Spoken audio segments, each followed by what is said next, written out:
at the end of the meeting yesterday, the fellowship, someone announced that Joe Biden had dropped out of the 2024 race and embraced Harris. And so I'm like, what? No, it had been rumored or said that he would be over the weekend, but they've been saying that the last few weekends. So apparently he's finally done it. Joe Biden is no longer running as for another term as president. So Biden dropped out of the 2024 race and embraced Harris. This is from NBC. It was reported yesterday that Biden is dropping out of the 2024 presidential election. In a letter posted on X, Biden stated that he will be withdrawn from the race and will endorse Kamala Harris to replace him as the new Democratic nominee. Watch this from NBC. A sharp turn for history. As President Biden announced at 1:46 p.m., there would be no last campaign for him. I believe it is in the best interest of my party and the country for me to stand down and to focus solely on fulfilling my duties as president for the remainder of my term. Then, in a separate statement, the president embraced his vice president. I want to offer my full support and endorsement for Kamala to be the nominee of our party this year. A move that attempts to blunt any effort to open the nomination process before the August convention. The president had praised Harris in a press conference that was intended in part to settle doubts about his candidacy. Look, I wouldn't have picked Vice President Trump to be vice president, but I think she was not qualified to be president. Amazing. So I want to say this to you, then I go to the callers. The Democrats are up to something that somehow or another we're not seeing clearly. I'm not seeing clearly. I say me. I speak for me. I'm not seeing clearly. But I do know that the Democratic Party is desperate, hunger and thirsting after for staying in power. They want to stay in power because they have caused so much damage and they have so much control over we the people in America. And they have not done one thing for America, but they are desperate to stay in power, and they would do anything necessary, no matter what it is, as long as it's wrong, to stay in power. And so all this little game back and forth, Biden going to resign, he's not going to resign, Biden is resigning, Biden is not resigning, all this stuff. And then when Biden did the debate with President Trump, the Great White Hope, the Democrats pretended they just discovered that he was having some type of mental issue going on. I don't know what it is, but it seems to be mental. He forgets and look crazy and fall down and stumble. They pretend they just discovered that during the debate. Everybody else saw it. We all saw it, but the liberal media and the Democrat representative. And then, so they pretended they were trying to pressure him to resign. And he was saying, no, I'm standing. You gonna love me? I ain't going nowhere. And you gonna love me. He pretended that. And then he and so they got him in, and he's supposed to be running, and all of a sudden he gonna quit and then say he endorses Kamala Harris, a woman who said in a debate with him that Joe Biden was a racist. And she remembers some little girl on the school bus, some little black girl on the school bus. I want you to stay away from anger. I mean, I don't want you to, but I'm encouraging you to. It's up to you to want to. Stay away from anger. Because in all honesty, this thing is not over until we're all voted in November. And then once it's all voted, all counted, we'll know who they say the next president is, right? But it's not over. And the Democrats are evil, wicked, desperate for power and wealth, and they have learned that they can get away with things. And so I urge you, pay attention, but don't be emotional about it. Don't get angry because however this thing turned out in November, you'll be ready to accept. I mean, not overreact to whatever it is. Not accept, but not overreact. Because they want you to. And come November, if it doesn't go the way you want it to go, you're going to overreact, and that's what they want too. They'll lock you down so fast it makes your head swim. So be aware. I know a whole lot of folks have voted for the Great White Hope, Donald Trump. But don't count your eggs before they hatch. All right? Have a way to see about all things, about life, period. But especially this coming election. Especially this coming election. Because it ain't over. And these Democrats are up to something. The liberal media and the Democrats are up to something that I'm not seeing clearly through what it is, but I know it's something. They playing a game on us. They're not all, I just don't believe Barack Obama all back into it. And he ain't no president no more. But he's all into it too. Nancy Pelosi and all of them, they're teaming up and pretending to be going against Biden and all that. It's an act. Something is going on. Mark my word, it ain't what you see. It's not what you see. So don't just assume. Assume. Never assume that the President Trump is going to win in November. I don't care how many votes out there, how much money he raised, how much they try to shoot at him or whatever. Don't assume that he's going to win. Have a way to see. You vote for him, you support him, but don't assume that he got it all locked up. Because these people are serious about power. People who are into power. She knows she's still the boss. People who are into power, they are serious about power. Even on a lower scale, and not just government in a big way, but think about the people in your life. Your mother. Your mother is serious about power. She has control of your father. She has control of you, your brothers and sisters for so long. And to go to her and say, I'm sorry for resenting you. I'm free now. You think you're free? I forgive you. And you ain't going nowhere. Egotistical people love power. But you're seeing it in a big way in the government. You're just seeing it in a big way. And the fight that's going on behind the scenes, no one except the people involved, and the people who are aware of those who are involved, have the depth, know the depths of how serious the fight is for power. All right, so just a little warning. You're not seeing what's really, really going on. And I just don't want you to be, when I say I want you to be, you should be encouraged not to be so set up and unconscious that you just assume Donald Trump is going to win the Great White Hope. And then if he doesn't, you're going to be stunned, you're going to be angry, you're going to overreact. You will regret it. And when you overreact, ain't nobody coming to save you. The people who were cheering you on to be angry, cheering you on to overreact. Right on, I know how you feel. Go get them. When you get locked down, those people ain't coming for you. They're not coming to help you at all. I see a lot of, I don't see them, but I hear a lot of people on the internet. They're like so tough. They just say all stupid stuff. And they don't care what YouTube say or what anyone say. They just say what they want, right? They're brave. And then they have the weak people behind them encourage them. Yes, say what you want. Do what you want. Don't forget about YouTube or whomever.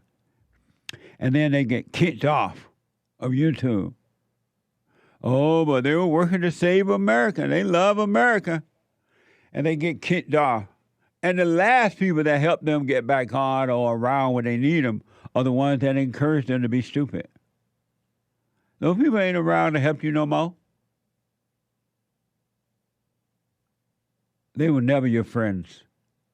What you really don't know, and I understand it. I used to be blind like that too. What you really don't know, you have no friends. You have no family members. Yes, you came from a word called family. Yes, you have a dad and a mama called family, brother, sister, but they don't care about you, period. I can't tell you the story of men and women who woke up, spiritually woke up, really woke up. And the first thing they did was went to their family members and were trying to encourage them to wake up, wake up. You're asleep, forgive. And their family turned on them. They built armies against them. And now they have no one. They never had them in the beginning, but family members have turned on them. Human beings. I am telling you the truth and nothing but the truth. Human nature, human beings are evil. They have no love. They have zero love. Nobody on this earth, nobody loves nobody. And every human being is 2 hoops and a holler from becoming Jeffrey Dahmer. Every human being. That boy that was accused of shooting President Trump and killing another man that was in the audience, and he went up on this rooftop, they say, according to the report. Every human being is 2 hoops and a holler from doing that. Anyone, I promise you that you could bank on it.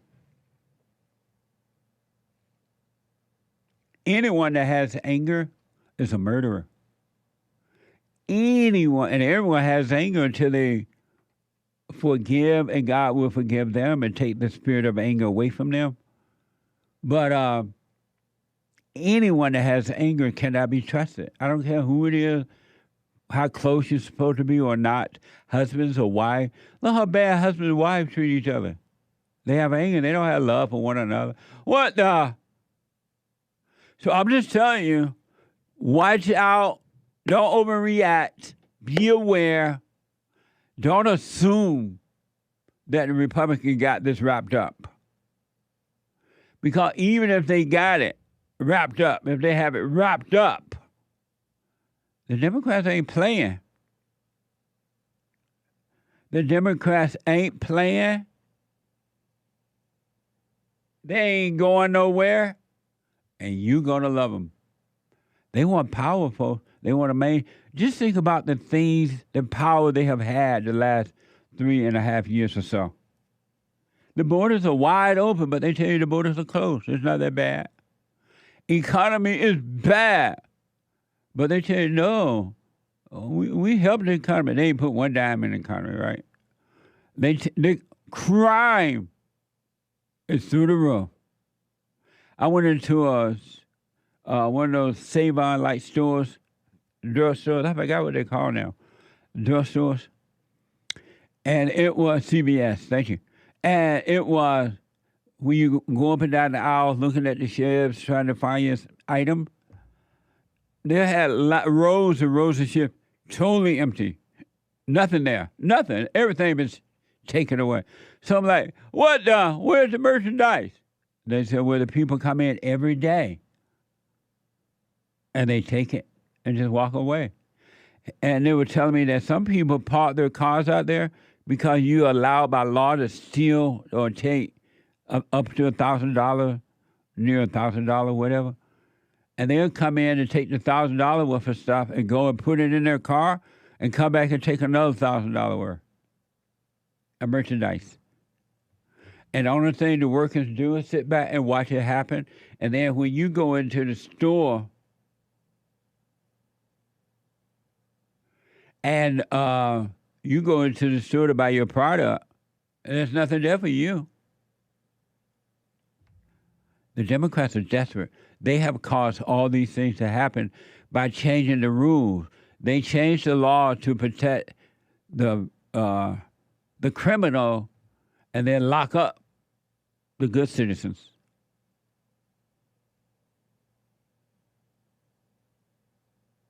Amazing, huh? But anyway, remember this talk. Stay away from anger. Never assume. Always have a wait-and-see attitude about everything. That including when you're going to forgive.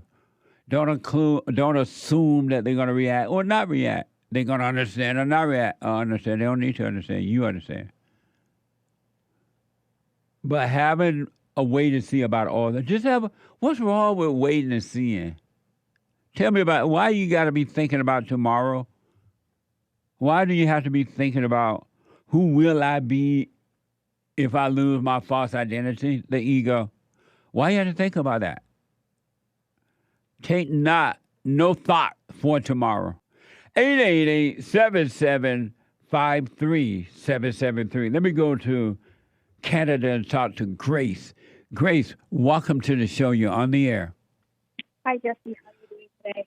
Hey, Grace, your phone is not coming through clear. Can you hear me now? I can, yes. Okay, perfect. How are you today? All is well, Grace. Thank you for calling. Yeah, thank you. So I wanted to call to kind of ask you about, how to get over the idea of loneliness, which I noticed, like, in your monologue, you did kind of touch on that. Just because, just to give you a bit of context, yesterday I had a phone call with my dad, and things were kind of getting heated, and in the moment, I realized I was getting emotional, but I still, went ahead and overreacted. And so I said I was going to come home and visit, but then I recounted on it.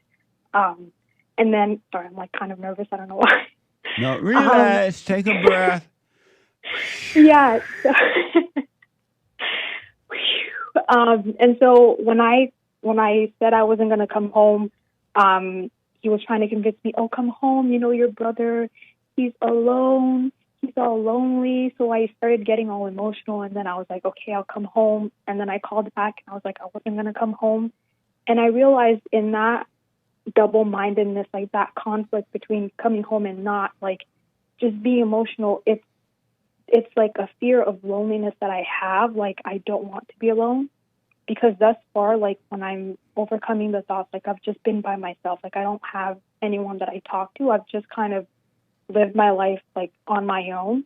So now when I have the opportunity to be with other people, especially my family, I'm not taking advantage of that.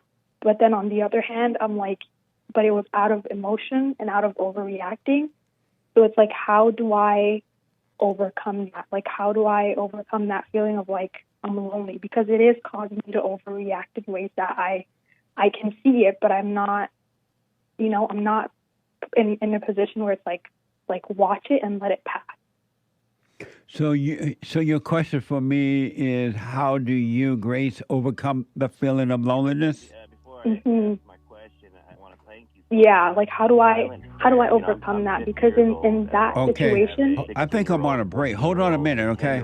Yeah, hold on. Yeah, no problem. I gotta tell you, I want to go quickly back to Grace out of Canada, and Grace want to know, how does she overcome loneliness? Am I right, Grace? Yeah. And tell me, who is lonely? I want to say that it's not me, but if that's the case, then I shouldn't have to. It shouldn't be a problem, it's not me. But then again, it's then if it's not me, then why am I not over it? Why are you not over what? But who is not over it? Then not me, I guess, that you say it like that. Who is not over it? The not me is not over it. And how can the not you not be over it?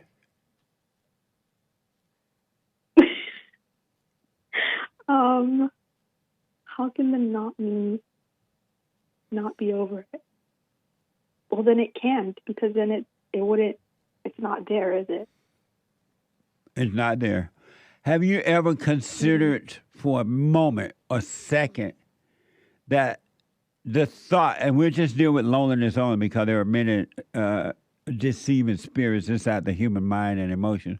Have you ever considered for one moment that the idea of loneliness is just an idea? It's just a thought. It's not even. It doesn't even exist. Period. It's just a false, fake, lying, spiritual, evil, wicked thought, but it's not real. 1,000%. When I'm not in my thoughts and I'm presently aware, I'm not like, I don't even, it's a foreign thing. Like, there's no such thing as loneliness because what is there to be lonely for? Not only what is there to be, but who is there to be lonely? There is no grace there to be lonely. And so if there is no grace, how can you be lonely? So, okay, so then when I take it back to like that incident yesterday with the whole, like, come home and then that back and forth, then what was that? Like, was you overreacted, you went unconscious, you went into your imagination, which is evil, and it told you that you were lonely or that you need to go home, my poor brother, or whatever your daddy was saying. You went unconscious. Had you come back to consciousness, meaning that you come back to just being present and not being in your head thinking about the fight you had with your father or I'm lonely, had you not, then the idea would not have happened had you, because you would not have overreacted.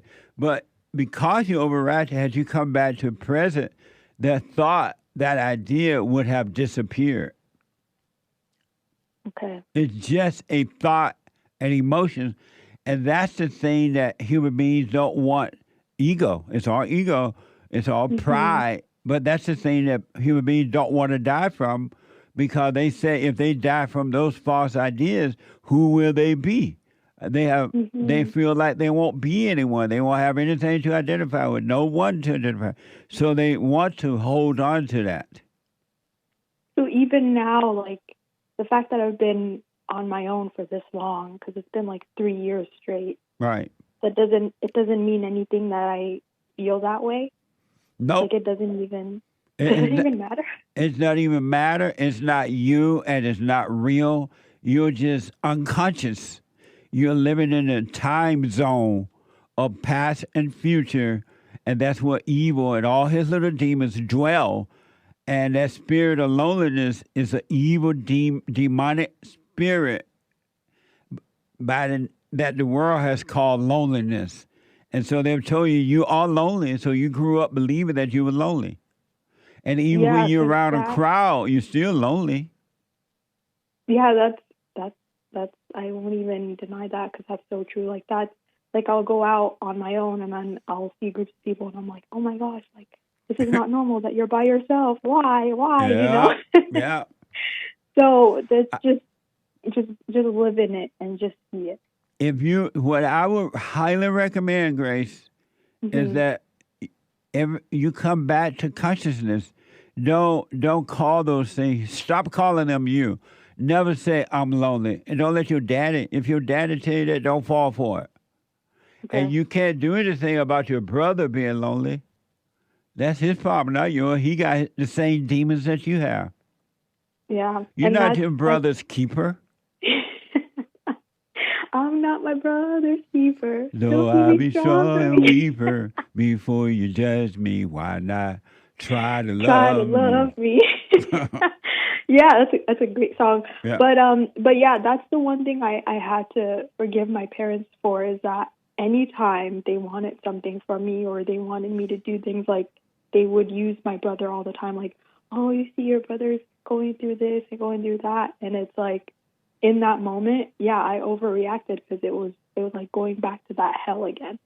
Yes. When they do that, just tell them, you know what? Don't tell me about my brother. I'm not my brother. Keep it. That's your baby. It ain't mine. Y'all made that. Yeah. And they have to. How old is your brother? He's 10. You're not responsible for your brother. That's their job.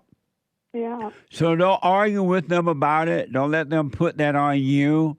Don't let them make you feel responsible for your brother. You're not responsible for him at all. Zero. Mm-hmm. That's their job. They the daddy and the mama of that boy. Mm-hmm. But Yeah. so here's what I recommend when the thought, because it's just a thought, until you overreact to that thought and attach emotion to it, right? But when that thought comes, just know that watch it, stay with it, meaning that don't try not to see it. You want to see it, but don't call it you. And the light of the Father, the love of the Father, would take those spirit away. That spirit called loneliness would be taken away from your mind and emotion, because it's not you at all. Okay. So don't ever call it. Stop calling these false identities inside of you. They are not you. Okay. Don't ever say, I feel, unless you communicating, you're trying to say, I used to feel that way. You're doing it consciously, right? You're speaking consciously. But don't ever say, oh, I'm so lonely. I am so afraid. I am so this and I am so that. Stop saying I, because you're calling evil you and you identify with it. And then you don't want to die from that false identity. But in order to live, you must die. You must die from the ego, the false self, the thoughts and the feelings. All thoughts and all feelings are lies all the time. So I'm just supposed to keep seeing it and watching it and don't accept it as myself. And then in time, like, or not in time, but like when God wants to, then he'll take it away from me. All you have, I was talking with someone yesterday, and he said that the one thing, he used to go to counselors and all kinds of stuff for help. And he said that he didn't know, the one thing he did not know, that there was nothing he could do about all those things, depression and suicidal thoughts and emotions and all that. And he realized when he heard me say, don't do anything, there's nothing you can do, he stopped trying to do anything. That's when he got better.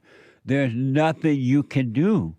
You can't do, your mama, your daddy, your brother, your sister, Jesse, or anyone can do anything about it. All you need to do is watch it. That's all you can do or need to do, is to watch. From within, you want to live from within, and from within, you want to become the watcher. Okay. That's all you need to do is watch. And that makes sense now, because I know oftentimes you'll ask, like, why do people, not want, like, why don't people want to overcome their hell? Yeah. And when we're having this conversation and you're talking about how there's nothing you can do, I notice that even when I do want to change, like, I don't want to, on the other hand, because if there's one thing that I've been struggling to accept, it's that there's nothing I can do. Yeah. Like, there's still a part of me that believes there's something I can do and there's something I need to do. And I need to stop that. Absolutely. There is literally nothing you can do about the demons that's inside your mind and emotion, but watch them and do not call them you. And by chance, did you hear the church service yesterday? No, I hadn't, and I need to definitely look into it from what you said in today's monologue. Do you know that you have amnesia?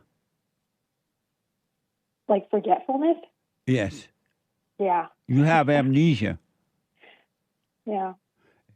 You knew you have amnesia? Well, I didn't know, I know that I forget for sure. Like, I remember there was one service that you did, and you said the greatest sin is forgetfulness. Yeah. And I see that for sure. Like, when I'm in the thoughts, I'm completely, like, forgetful. Like, I don't remember. But there is something else that you have really forgotten. Every human being on earth has forgotten this one thing. What's that? There are other things along with this one thing, but the one primary thing to prove that you have amnesia. And what is that? What does it have? What kind of amnesia do I have? Or what? You have forgotten who you are.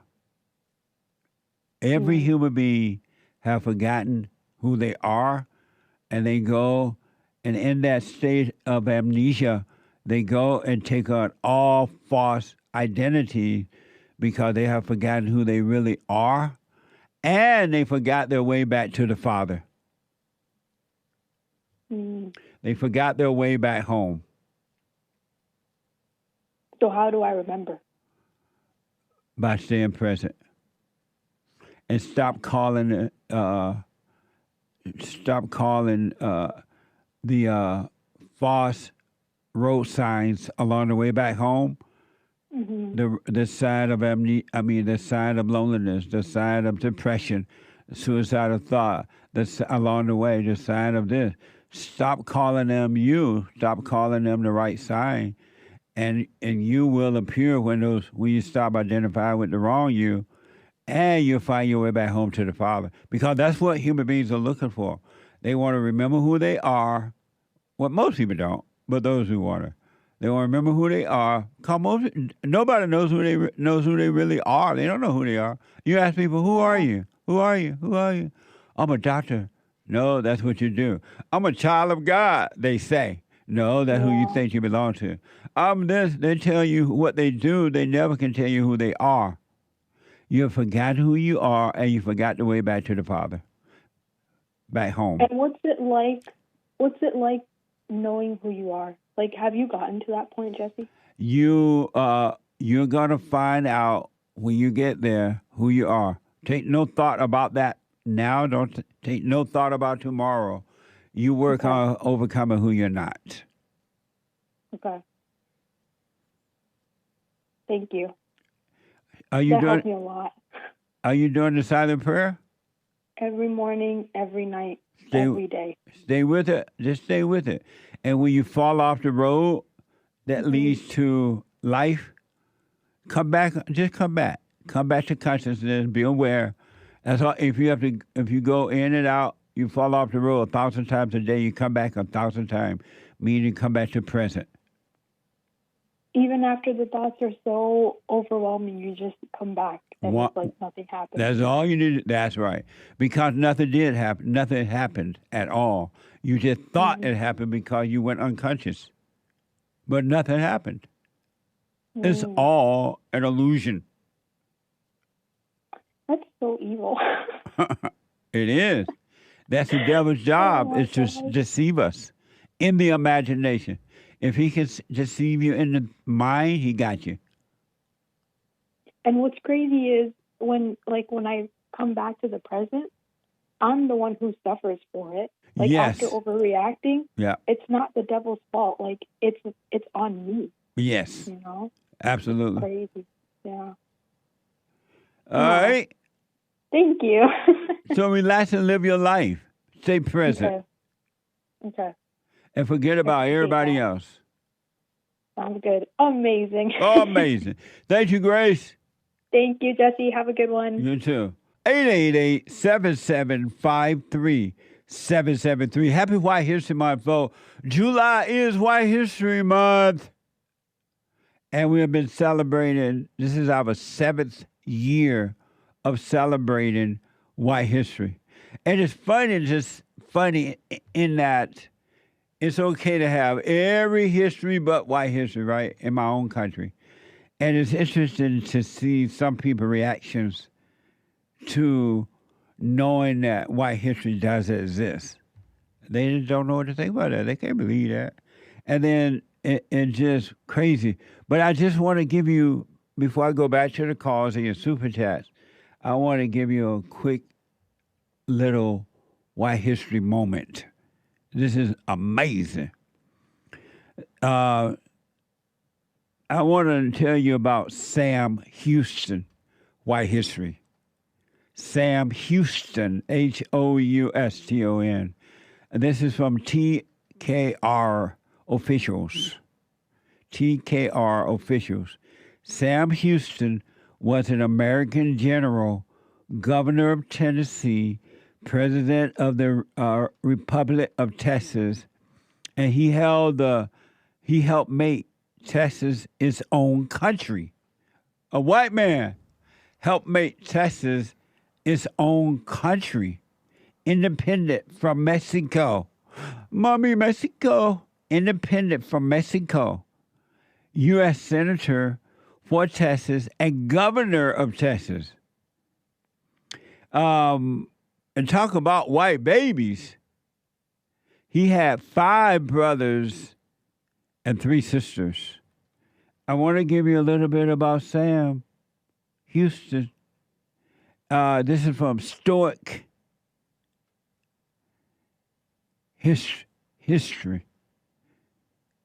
Stoic historian. Watch his first soundbite of early life of Sam Houston. Watch this.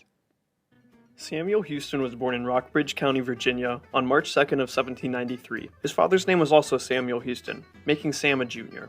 His mother was Elizabeth Paxton. Together, this couple would have 9 children. In his early life, Sam Houston could be described as something of an outcast. As a teenager, he would explore the edges of the frontiers, alone, perhaps encountering the local Cherokee tribes that lived just on the peripheries of America. Sam did not even believe in his family's Presbyterian Christianity, and like all good outcasts, Sam rejected most of his schooling in an effort to self-educate himself. He read books from his father's library. When Sam was only 16, he ran away from home in 1809 and went to Hiawatha Island. On this island, a Cherokee tribe of Native Americans accepted the 16-year-old boy as one of their own, and eventually Sam would learn the Cherokee language with his own Cherokee name, Raven. Sam would live the life of a Cherokee Indian for 3 years, until 1812, when he returned to Maryville, Tennessee as a much more rugged and experienced 19-year-old man. Then, Sam must have had a change of heart about education and religion, as he attended the Western Theological Seminary.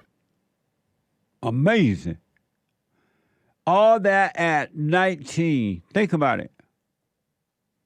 And you got 18, 19, 20, 40, 30, 60, 50, and maybe even 70-year-old men still living with mama today. Mama's boy, haven't you left home? And Sam out there doing it at 16. Think about that. You literally have 18, 19-year-old grown men who finished high school, some did, and they are living with mama. They ain't no Sam Houston. Think about that. They're living with mama. Grown men living with mama. Oh, I can't pay the rent. I can't afford the rent. Get 2 jobs. Be a Sam Houston. Get 3 jobs. They living with mama. They living with... Think about that. A grown man, 18, and living with mama. And just comfortable. That's the early life of Sam. I want you to hear about the War of 1812. Watch this. He had found another opportunity in the War of 1812. This war pitted the new United States of America against its old colonial owner, the British. Lieutenant Colonel Thomas Benton quickly promoted the 20-year-old Sam Houston to 3rd Lieutenant. By 1814, this regiment was assigned under the command of General Andrew Jackson. Lieutenant Houston would find himself in a favorable spot, as his Cherokee brethren would help Andrew Jackson in this war. The multilingual Houston probably spent ample time in this war conversing with Cherokee Indians. In 1814, 159 Americans would be wounded, with Sam Houston being among them. He was wounded badly, and many doctors saw little hope for the 20-year-old lieutenant. Miraculously, though, he survived. Why history? Isn't that amazing? Where are those people now? What they doing over there when we need them over here? Look how young this man is getting all this done. When we were growing up, that's the way it was. 18, you're out of here. Where am I going? I don't know, and I don't care. You're out of here. Sam Houston. Here is Sam in Tennessee. Watch this. In Nashville, Sam blazed through law school, finishing it in under a year, and opened his own law practice in 1819. The charismatic and loved Houston was then appointed to the District Attorney of Nashville and Major General of the Tennessee Militia. As governor, Houston would support the infrastructure of Tennessee by connecting the many rivers of Tennessee with the construction of canals. Amazing. All in his 20s. No, but there are 18, 19, 20-year-old males living at home with mama in the basement.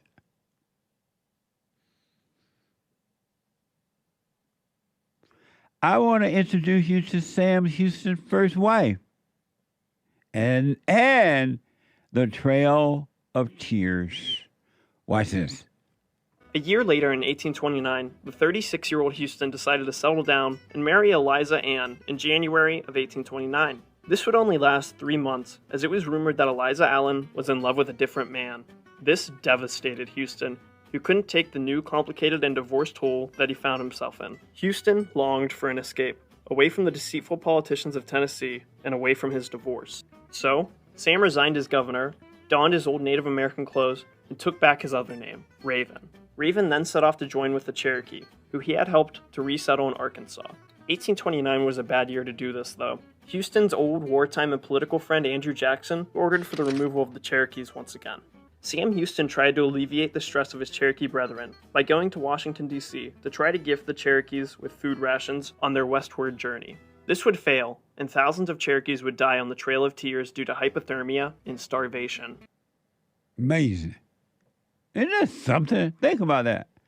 No, but y'all living at home with mama. Mama says, stay home with me, babe. And you do it.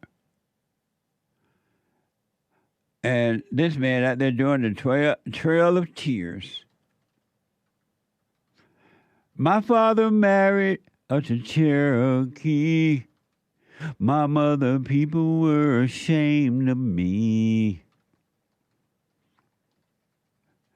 The Indians said that I was white by law. The white man always called me Indian squaw. Half-breed. That's all I ever heard. Half-breed. How I love and hate the word. Both sides were against me since the day I was born. Men, it's okay to be a man. It's okay. He later had 8 children. White babies. Talk about making white babies. And the men can't even make white babies now because they're at home with mama. They're going to have to bring the woman home to their mama house.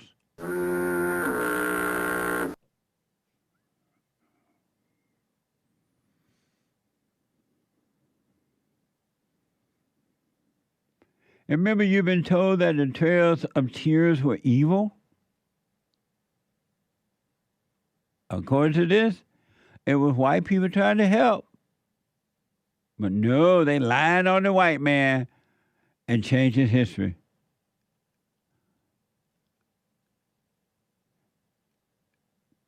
But you think that is good white history? Sam, you something else. Sam treated the slaves like he treated everyone.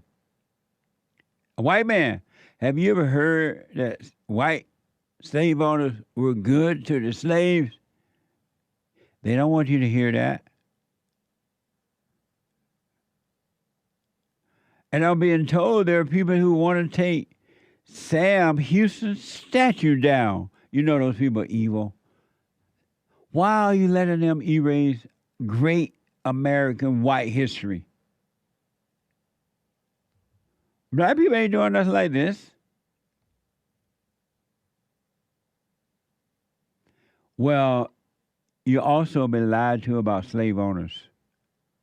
I'm sure you can find some rotten apples in the barrel. There's always a few rotten apples in the barrel, right? But all white people are not mean to their slaves. And if you doubt me, listen to Sam Houston State University. This is from Sam Houston State University. Hear this hate. This is Hake with the Hake Report. You know, Hate Report, not the fake report. The hate news. Indeed. Sam Houston, according to Sam Houston State University, he was born on and inherited a slave plantation and a mansion, and he owned many slaves throughout his life. Nice. He had a pragmatic, which means practical, attitude towards slavery, believing that both sides of the slavery debate were too extreme on the issue. Nice. So the following is from a 2020 article in AP titled Sam Houston Despised Slavery, even though he was born into it and owned many slaves. According to this report, Sam treated his slaves as if they were blood members of his family, and they were allowed to take outside jobs, earn money, and save money. It was illegal for slaves to learn to read and write, but Sam insisted that his slaves be taught reading, writing, and arithmetic, as he felt that all should be educated. His former slave, Jeff Hamilton, wrote a book called My Master, The Inside Story of Sam Houston and His Times. And this Jeff Hamilton, former slave, wrote that the slave cabins were comfortable and nicely furnished, and that they treated their slaves with kindness, and the slaves would speak in glowing terms of the plentiful supply of good food given to the slaves. Isn't that nice? I rest my case. Hey, Sam, when have the last time you heard anything good about white slave owners? And they still try to take down Sam's statue, I'm told. Where'd you get that from? I just know that they've been doing it. I don't remember. Okay. I just remember them trying to take it down. Isn't that amazing? And what do the white people do? They sit back and let them do it. That old dumb, stupid Nikki Haley let them take down a Confederate flag. And she want to be president. I rest my case. Sam Houston, a true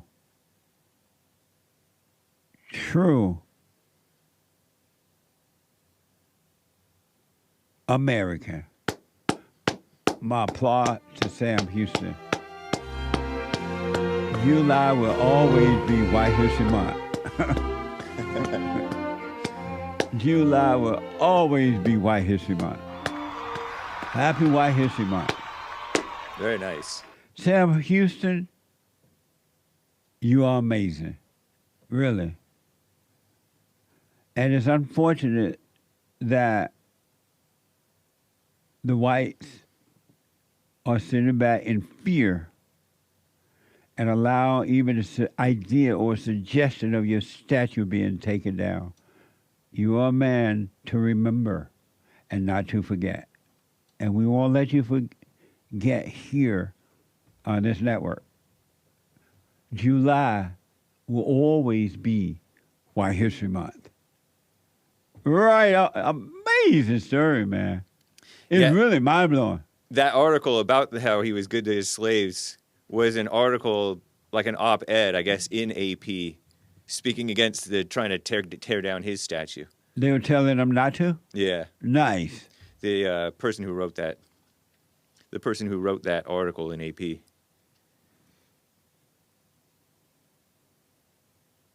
And that's kind of rare. I didn't know Associated Press. That was George H. Russell who gave that report. I'm stunned that was in the AP. Me too. Back in July of 2020, during the George Floyd Black Lives Matter riots. What a mess. They were trying to tear down all of our great statues. Yeah. And Trump was trying to build more statues. And put up Afro combs. Yeah. Terrible. Amazing story. Amazing. 888, thank you. Yeah. That was mind-blowing. Let me go to, there's a line, 888-7753-773. Let me go to a first-time caller, Arthur, out of Virginia. Arthur, welcome to the show. You're on the air. Thank you, Jesse, and I apologize for intruding on Women Monday. I didn't realize it was that. But, no, Monday's fine. I take all calls, but we take the ladies' call first Mondays. Okay. Well, this has to do with a woman, so we'll see. But so my question is, it's kind of a debate with my little brother. So he's getting married and he's not taking the woman's last name, but he's thinking about hyphenating his last name. So I've heard you one time give a list of things that were beta male stuff, and I told him that might be a beta male thing to do. So I wanted to call you and get your opinion on it.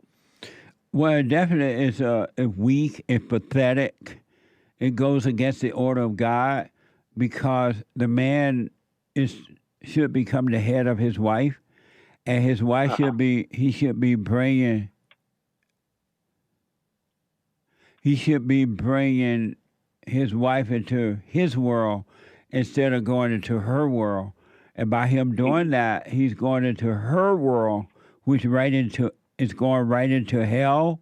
And the only thing that he will catch is hell. And so will his wife, because he has taken on her identity. Okay. It's definitely beta. Not only is it beta, it's evil. Okay. And he will suffer for it. Okay. What do you think that looks like if he does take her last name? You said he'll suffer. What do you think that looks like? He got to be miserable. She got to be miserable. He got to hate her. She got to hate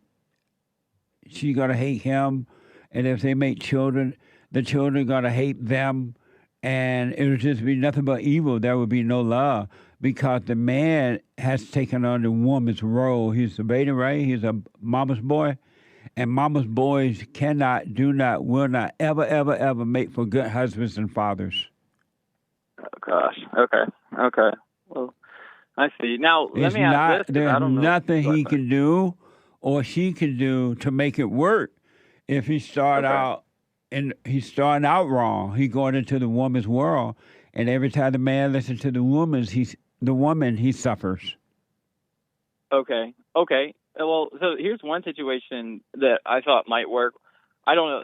This could be. I don't know if this is right, but basically, so if his name is the last one, does that make a difference at all? Like if it's her name, the man should not be taking on the woman's name. Period. And he should not marry a woman who will not give up her last name and take on his name. You're going to go all the way in, or you're not going to, or you're just going to be all the way in hell. He shouldn't take on her name, period, and he should not allow her to keep her last name. If he does that, it would not. If she keep her last name and take on his whatever, however stupid they do it, the man is just going to be miserable, and the woman going to be miserable too because they have not done it the right way. They're still in hell trying to call it heaven. Okay. All right, I apologize if it seems like I'm dodging things, but let me ask this then. So forget the hyphenating. What if it was just her name, her last name as her middle name, and then his last name? He should not take on her nothing, period. Okay.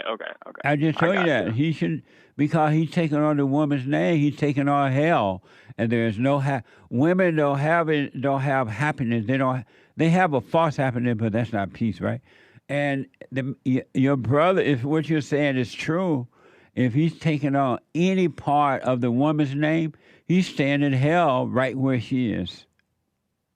Okay. Why would he even think of something like that? Well, I think it's just because she likes her last name. I honestly didn't get that deep with him about why.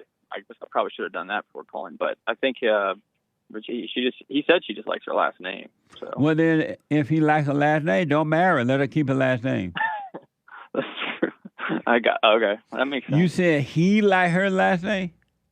No, she likes her last name. Well, then tell her he's not taking it on, and she's going to have to dump it. And if she's unwilling to dump it, then don't marry her because he's about to marry a woman that's not going to follow him, that's not going to obey him. And a woman that will not obey you is nothing but trouble. Okay. I got you. What do you think about all that? I appreciate. What's that? Well, let's see. I'll say when I got married, my wife took my last name, so that's how I would do it. So I honestly, I'm not 100% sure that I get what you're saying, but at the same time, I'm not really sure that it's 100% like a do or die type situation. That's where I'm not totally understanding, I would say. What do you mean by do or die situation? Like I could see where, if I could see there could be a situation where a woman wouldn't want to give up her last name, and it could be for bad reasons, but maybe I could see it that maybe it's not for bad reasons. That's what I'm saying. Maybe there could be good or bad reasons behind There's it. never a good reason for a man to take up a woman's name. Okay. Never a good reason. There's not. You can't even create a good reason. Okay. Okay. All right. No such thing as a good reason for a man. When a man marries a woman, she should come into his world. And that man should take his wife far away from her family and his family and start his own family. And if a man is taking on any aspect of the woman's last name or name, and if she is refusing to drop her name and take on his name, it's just pure hell. You're getting married in hell, and it ain't going to work. Okay. Okay, I see. Because it's not the order of life. It's not the natural order of God. So it's not going to work. Okay. All right. I did have a question. Is this the podcast or the radio show? Can I find this to send to him? Send him what we talked about. Yeah. How can he? I'm asking the staff right now. Hey, Arthur. Yeah, this episode will be up on the YouTube channel afterwards. You can find every way to watch the show on jesseleepeterson.com/show. But wherever you're probably watching it already, either Rumble, YouTube, today's episode will be up with today's date. Okay. I've seen some of them clipped, but it's not going to be clipped. You mean on the YouTube channel? Yeah. Yeah, just go to the live section and you'll find today's episode. He said he been seeing on clips. Will this be on a clip? Well, that'll be up to the clip maker. We'll see. Okay. But it will be in the live show for sure. Okay, I appreciate that. Do you know how to find the live show? Is it just on YouTube? Correct, in the live section. Yeah. As opposed to the video section. JesseleePeterson.com. Okay, I appreciate it. All right. Does your wife obey you? I believe so. Yeah. Does your wife obey you? Yes, she does. All right. If your brother take on his wife, any aspect of his wife's last name, or if he doesn't make her drop her total name and take his name, she ain't never going to obey him. It ain't going to happen. It's just going to be hell. Okay. All right. He's not supposed to go into her world because the woman's world is evil since Satan is the woman's God. Oh. The God above is the man's God, and the God below is the woman's God. I've heard that before. Do you believe it? No, I don't. To be honest with you. You don't believe that the God below is the woman's God? No, I don't believe that. Why don't you believe that? Well, I think just plainly because when I study the Bible, I don't really see that. You don't? I've heard I've heard your explanation of it. I don't think it sounds right to me. And what were my explanation of it? So I've heard. So going back to the Garden of Eden, I heard you explain the whole thing where essentially like the woman obeyed the snake over her husband. Yeah. And so I think that you do read a little bit into the text when you say that. I think they both disobeyed God. But, so did the woman disobey her husband and obey the devil? Yes, she did. Oh well, and did the man disobey his father and obey the woman? I think that's part of it. Yeah, I do think it's part of it. No, I'm just asking you, did the man disobey his father and listen to the woman? No, I don't think so. So Adam did not disobey his father and listen to his wife? No, I think he disobeyed his father and listened to the snake. I think that's what it is. Did the Bible say he listened to the snake, or did it say he listened to the woman? Well, it said she turned her. What does it say? It says she turned to her husband, and I forget exactly what it says. Did God say to Adam, because you obeyed the snake, or did he say because you obeyed the woman? I'm sorry, I don't have it pulled up. You already know what it says, man. You just want to admit it. You already know that scripture. It says to the woman, because you disobeyed your husband and listened to the serpent, you shall suffer. And childbirth and all that stuff, right? And the snake became her God. The snake became her God. And God said to the man, because you listened to the woman, you're going to suffer. And the woman became his God. Is that true or not? I would say that technically the words you're saying are true, but I don't think that's the whole So picture. if technically the word is true, why are you doubting it? Well, it's just like I could say, like if somebody says something but they say it sarcastically, you have to take in the context of the whole situation. So the words you're saying are not necessarily true. So what part of what I said is not true? Let's do it real fast because I got to run. Did the man, did Adam, listen to the woman? Let's see. Adam did listen to the woman. It does say that. And did the man suffer as a result of listening to the woman?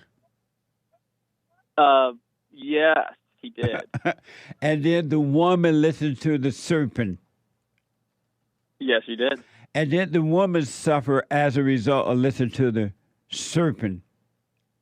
Oh yeah. That's so all right. then why are you not understanding that? Well, I get that. That all makes sense. It's just...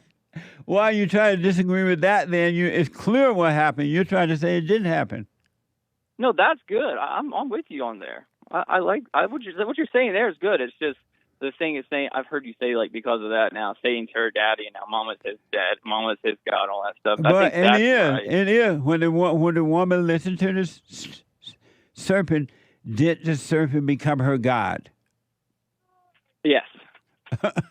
And when the man listened to the woman, did the woman become his God? No. That's why I say no. And why do you say why do you say no? Because I believe, even though he did obey, that was what he got in trouble for, obeying the woman, but ultimately he disobeyed God because God told him. What did God say? Because you disobeyed me, or did he say because you listened to the woman? Well, yeah, he said because you listened to the woman, but I don't think you could say... Why you don't want to accept that? Since God said it, why do you don't want to accept it? Well, I know God did say that. But why can't you just accept that, knowing that God said it?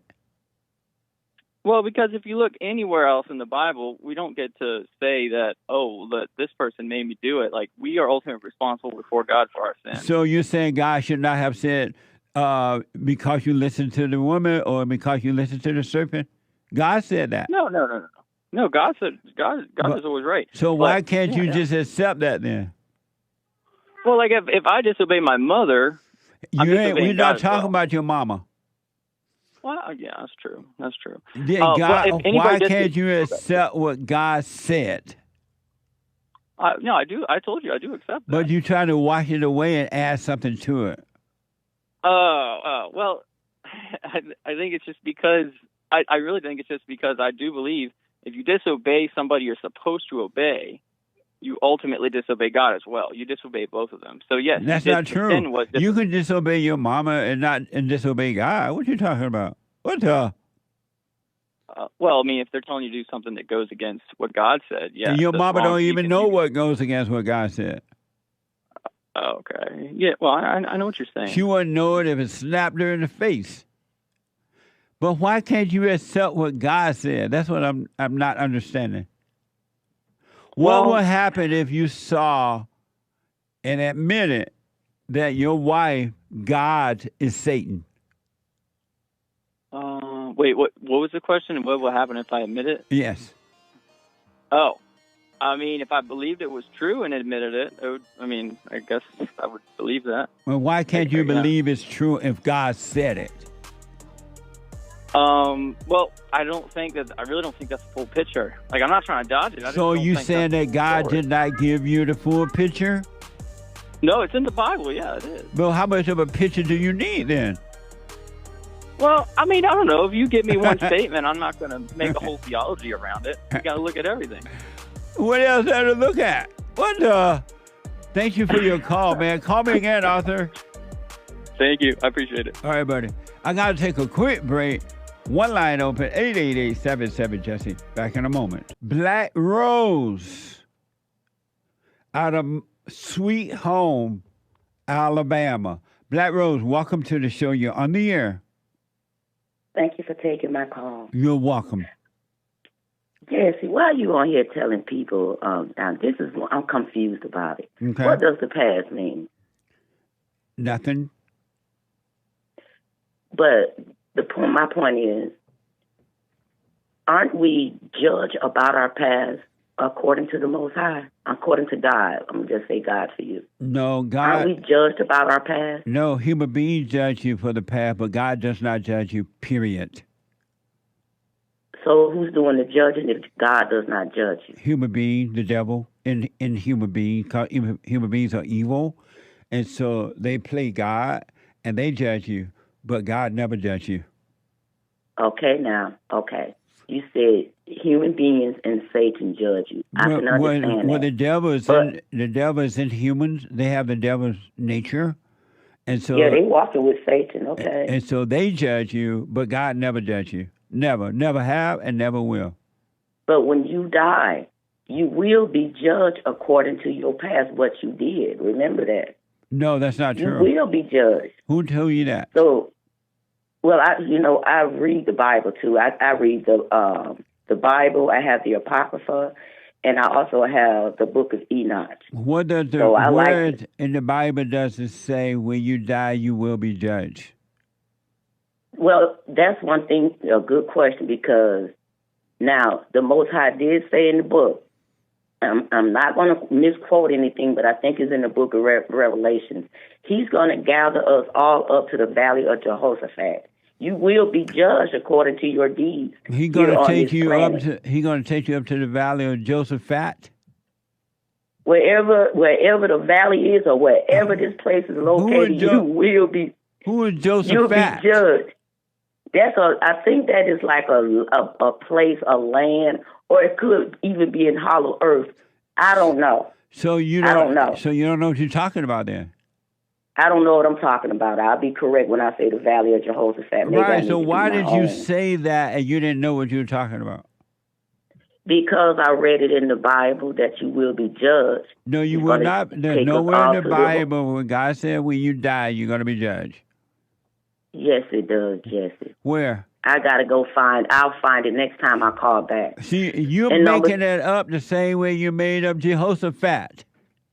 I'm not making it up. It's in the Bible. You don't even know where Jehoshaphat lived. It's a landmass. Where's Jehoshaphat? It's a landmass. Where's Jehoshaphat land? I told you it could be anywhere, like in hollow earth, anywhere. We don't know. So why are you saying that? Is it in Israel? It may not. It could be in Israel. Could it be over Allahu Abba land? It could be in Alabama. We don't know. But you making up stuff that you don't even know about. No, I ain't making up stuff. That's something I don't know nothing about right there. Let's move on. Why are you doing that? But because I'm doing what? Making up stuff that you don't know anything about. I'm not making it up. I read it, though. I read it. It's there. It's in the Bible. It's in Revelation. You will be judged according to your deeds. Where? But wherever Jehoshaphat is located. Do you believe that? I don't know. Well, don't be talking about Jehoshaphat. You don't know where but it is. I do believe that we will be judged. Do you believe God's going to judge you? Yes. Why do you believe God will judge you when God has forgiven you? But a lot of people are not going to be forgiven, though, because they are of the devil. They have to be judged. Why do you believe that God will judge you when God has forgiven you? He haven't forgiven me yet if I haven't changed my ways. So was he lying when he said all your sins have been forgiven? I can't call the Most High a lie. I'm not going to say that, but we all are going to be judged. You just said that God has not forgiven you, but he said he has, but you said he hasn't. He can't. If you haven't forgiven yourself, you got to look inside yourself too. Did God say, I forgive you as you forgive yourself? Or did God say all of your sins have been forgiven? I can't say all your sins have been forgiven if you keep doing the sinning. Did God say all of your sins have been forgiven? I can't say that. You can't say what? The reason why I'm not going to say God said all our sins have so you been don't forgiven. know that he said it? Stop it. No, I'm asking you, do you know he said it? No, I wasn't there when he said it. No, I'm asking you, do you know where Jehovah fat? You ain't know nothing about no land. Leave me alone. Leave me alone, because you want to say women are evil. You said we are from Satan. We're from God's Satan's world, and men. Where you get that from? From God. God told you that? Yes. So who's running this world then? Satan. And who gave this world to Satan to run? God. Okay. Now who's running this Satan's world then? Satan. And who's helping Satan run his world? You. Listen, I am not of Satan. Let me ask you this. Ask. Did when Eve disobeyed her husband and listened to the devil and obeyed him, did God say you're going to suffer because of that? Yes. And then did Satan become her God in that very moment? Satan, first of all, a snake can't talk. So I think Satan was a man. Did Satan become her God in that very moment? Satan became man's God. No, the woman. Did Satan become the woman's God when God said to the woman, not to the man, when God said to the woman, because you listen to the devil, you will suffer. Did he say that? Well, I read that in Genesis, yes. Did he say that? I read it in Genesis. I don't know if he said it or not. So you don't believe Genesis? Yes, it means the beginning. Do you believe Genesis? I believe in the whole. I believe in the book. Do you believe it? Do you believe what Genesis said? Yes, I do. Do you believe giants? Do you believe what Genesis? Do you believe what Genesis said? Yes, I'm telling you, yes. And so when God told the woman, because she listened to the devil, he's going to become a God. Do you believe that? I think. Now this is what I feel. Man and women. Do you believe God when he told the woman that because she listened to the devil, she's going to suffer? I said, yes, I'm a woman. And so when Adam, the man, listened to the woman, did God say because you listen to the woman, you're going to suffer? He probably did. Now, I don't know. It makes sense to me. Oh, he probably did say that. So I believe in Genesis. So God, Adam listened to the woman, right? Mm-hmm. And the woman listened to the devil, right? She listened to a man, whoever he was. I don't think it was a snake. No man. The woman listened to the devil, right? Yes, she did. Yes, the woman did. And so the man did not listen to the devil. He listened to the woman, right? Yes, he did. That's what they said. And that's why every time the man listened to the woman today, he suffered. Even today, right? Every time he listened to the woman. See, I'm going to ask you a question. Is that true or not? Is that true or not? Who's running this world No, with Satan? answer that question first. I'm going to say yes, true. And then so man did not listen to the serpent. He listens to the woman. Well, the woman listened to that man. No, she listened to the serpent. The woman listened to the devil. I do not think a snake can talk, first of all. Did God say because you listen to the serpent?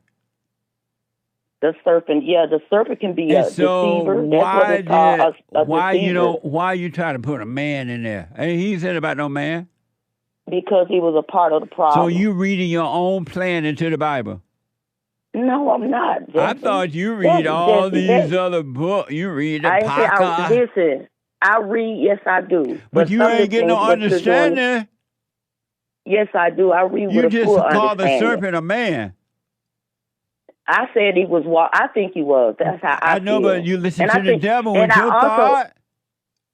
You Okay, listen but to the the man, devil. I Don't think put your thoughts in the there. Your thoughts. the serpent had to be in the man. I think. And No, another thing, I think she no. fornicated with him. Listen. Mm-hmm. See how you making up all that stuff in your head? Because a serpent can't talk. He's an evil spirit. A evil spirit can talk, but a serpent can't. The serpent was an evil spirit. He fell to that when he disobeyed the Father. So he was walking upright like a man. He became evil. I gotta go, Black Rose. I don't know what you're talking about. Wait a minute, I got another question. You up there reading all those books and you still ain't got no sense. I got another question. Why you just slam me too early in the morning for this? I have another question though.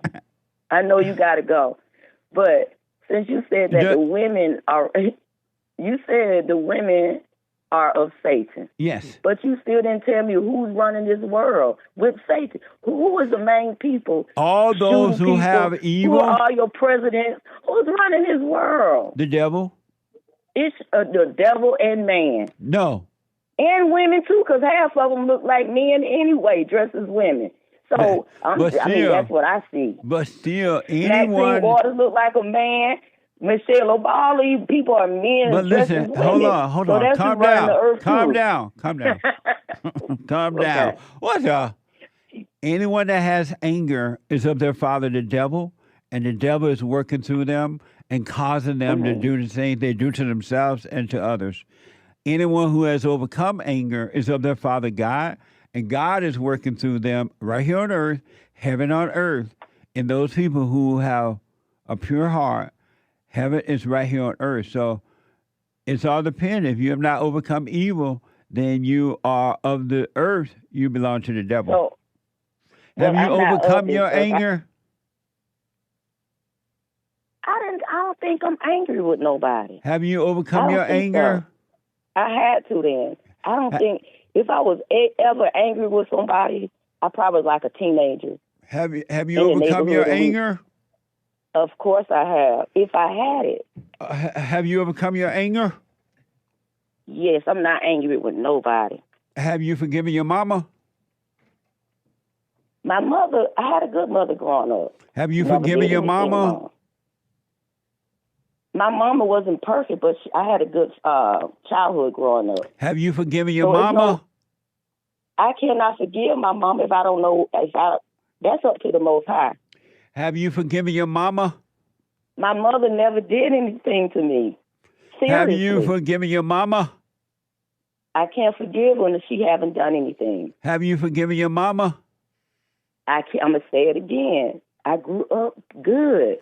No, ain't no such thing. A person growing up good. I did. I had a good mother. No man, no woman is good. Yes, I did. You can't say that. Have you forgiven your mama? I cannot agree with that. I'm telling you. So, I had a good why childhood. did you answer the question then? Because my mother never did anything wrong to me. So I'm asking you, have you forgiven your mama? I had to forgive my mama if she did anything wrong. Have you forgiven your mama? I have to forgive my mother if she did anything wrong. You know that you're not answering the question, right? I just said if she did anything wrong. You're not answering the question. But it's not up to me to forgive her. What is the question? What is the question? You said, have I forgiven my mother? And I told you the answer. And what you say? My answer was, and still is, my childhood growing up was good. My mother never... Did I ask you about your childhood? You said, have I forgiven my mama? It had to because I'm a full-grown woman now. I'm 50. Have you forgiven your mama? I'm going to say it again. My mother was great. And I had a great stepfather. Your mama was perfect? And my biological father was great. I cannot complain. Was your mama perfect? I'm not. No man is perfect. Was your mama perfect? No woman perfect. Was your mama perfect? No. And have you And I forgiven wonder her if my for? daughter forgave. Have I'm you going to ask forgiven my her? kids if they forgave me. Have Do you y'all forgive me? Have you forgiven your mama for those imperfect things she did to you? She didn't do anything wrong to me. Only thing she didn't do that she did not marry my father, but she Did you married my forg- stepfather, and I had a great childhood. Black Rose, thank you. I got to run. I'm looking at the clock. Call me again. Did you forgive your mother? I did. Call me again. She did a lot of. Tracy, a first time call out of Missouri. Welcome to the show, Tracy, on the air. Thank you, Jesse. You're welcome. How are you? All is well. Good. I was calling. My son, who is one of my sons, is 33, and he listens to you a lot. And so I've been listening to you a lot. So I do have some questions that I need some clarity to. Okay. And it's basically when you talk about mothers and mothers that are evil or do evil things. Yes. I'm trying to figure out, when I did listen to you, reflecting back on my life and decisions I've made, and I just get, sometimes I get in prayer about it, and I've often gone back and forth because I was married over 25 years and with my ex for 30. And I was the type of person that went to church when I was in the 7th grade. I caught the bus. I got saved, and I would go home, and I got married when I was 24. I was a working woman that always worked in corporations as the boss's assistant. But when I got married and got pregnant, I quit all of that.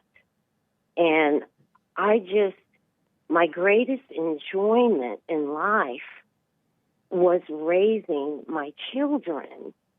It was a joy. And now I'm 63. They're all grown. But I tried to be the best mom I could be. I know I probably made mistakes, but I just need, when I got a divorce, it was because my ex, he did do a lot of cheating, and I knew it, but I tried to be submissive and pray through it. And I just get confused sometimes to know, did I do that? Did I do the right thing when I did divorce him? Or should I have stayed married? Because at 63, raising children and keeping a home clean and making dinners and being around my children, and when their cousins would come and visit, that was the greatest time of my life.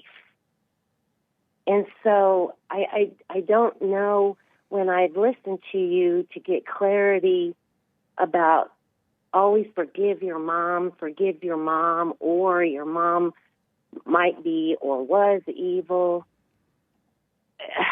Kind of need your advice on that and what you think about it. And so the question for me is what? Is me divorcing my ex, was that something I should have stuck it out after 25 plus years? Why did he cheat on you? Well, he even told me it was nothing to do with me personally, because he did enjoy our intimate moments all the time in bed. He just liked variety. And what did you do wrong in the marriage? If I did anything wrong, I tried to. I mean, I sometimes I wonder if I was too submissive in today's world, but I don't think I was. What did you do wrong in the marriage? I'm sorry? What did you do wrong in the marriage?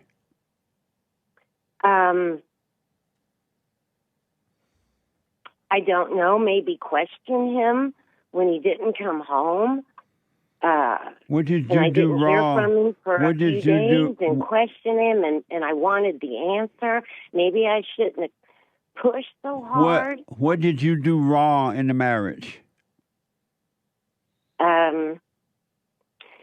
I think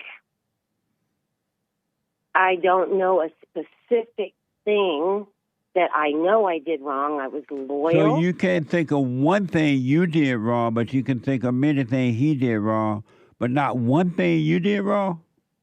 Oh, I wasn't perfect, Jesse. That's what I'm asking you. That's what I'm asking you. What perfect. did you do wrong in the marriage?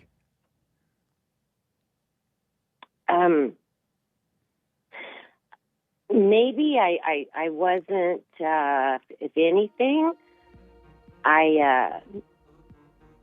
when I was trying to forgive. What did you do wrong? What did you do wrong in the marriage? You still telling me about him.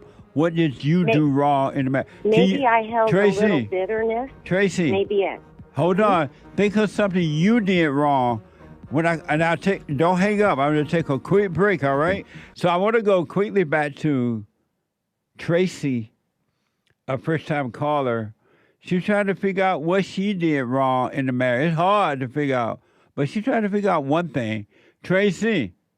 Yes. Did you come up with one thing you did wrong in the marriage? Yes, I was giving that a lot of thought. I think I could have been very submissive to the point that he didn't maybe respect me, because I when at times of anger and when he was abusive, I would always be very calm still and look down at the ground. So I don't know. Tracy, I think Tracy. Yes. What did you do wrong in the marriage? Because right now you're still playing victim. What did you do wrong in the marriage? Maybe I held bitterness. Why maybe? You know everything he did wrong, but you can't, you maybe with your wrong. Maybe. What did you do wrong in the marriage? Held bitterness. And why?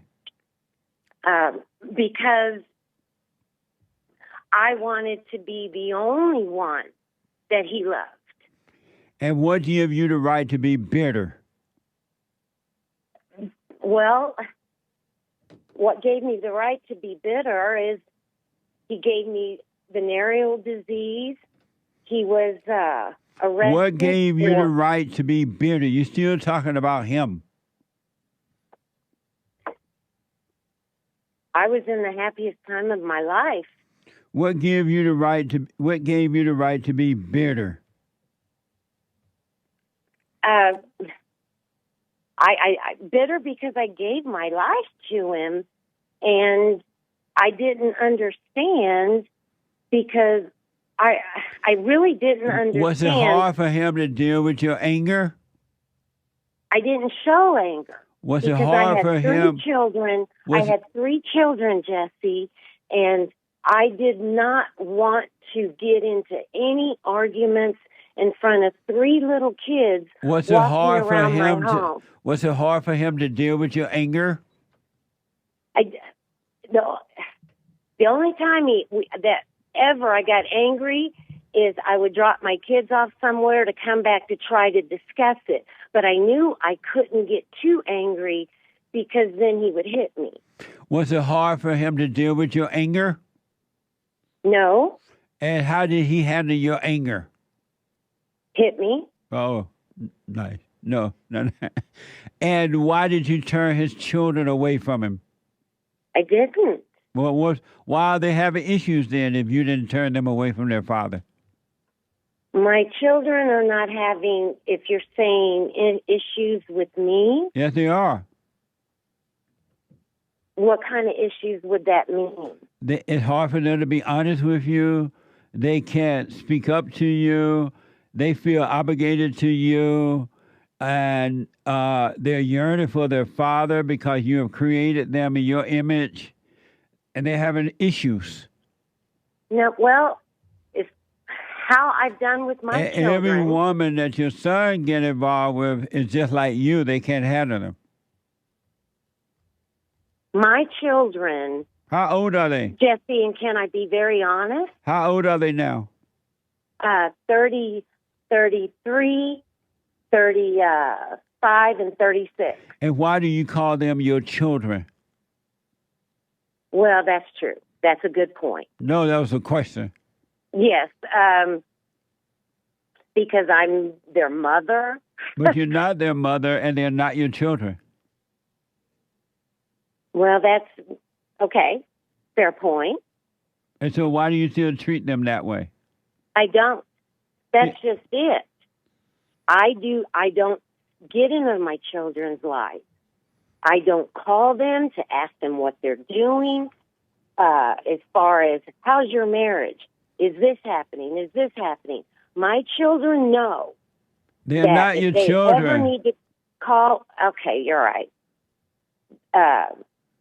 These grown adults that I raised know that they can call me, vent, ask, get some advice, but that's it. Why do I do not get into their personal lives, their married lives. I leave that door open. Why do they call you to vent? Sometimes if they're having some difficulties in business or difficulties in anything in their life. I guess I look at it, I was raised by a full bird colonel, and by the time I left home... Your sons should not be calling you for anything. Every time you listen to the woman, you're going to suffer. Why would they call you? Well, mainly, it's to come over and could I babysit. Every now and then, what I was trying to say, they will sometimes say, oh, I had a hard day at work, Mom. And I say, oh, what happened? They'll tell me, and then it's short, and it's over. Let me do this, Tracy, because of time. What's your question for me? My question basically is, I sometimes wonder if on the divorce, after little over 25 years, when I divorced, I didn't ever want to get married to get divorced. I just didn't know how much abuse is too much abuse. And so what's your question for me? I didn't know, for it to be an example to my children in many ways, when a man is openly 1 inch from your face, angry, hits, does some physical abuse, or he's out, and that I know he made no bones about it. He would go out. What's your question for me? Is how much abuse is too much abuse, and if that was the right thing about being divorced. Should I have stuck in there longer, Jesse, and stayed married and tried to keep praying through it to see if things would change and get better? I don't quite understand your question, Tracy. Okay, how many times should I let my husband cheat on me and forgive? It wasn't your business. It wasn't your business that he was cheating or not cheating.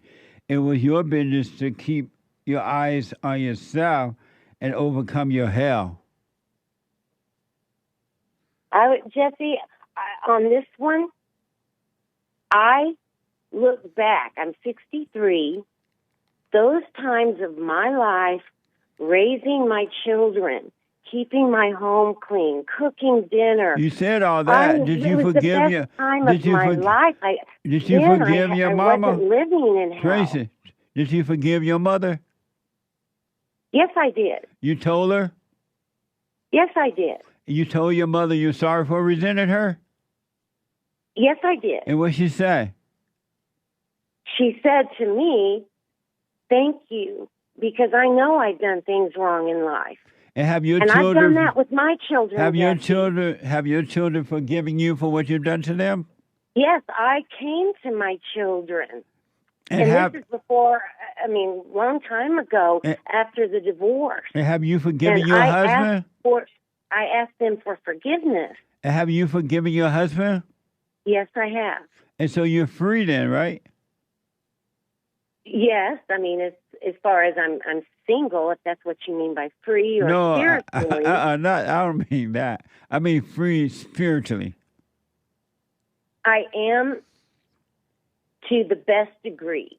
So, and that's why I'm calling you. You have no anger?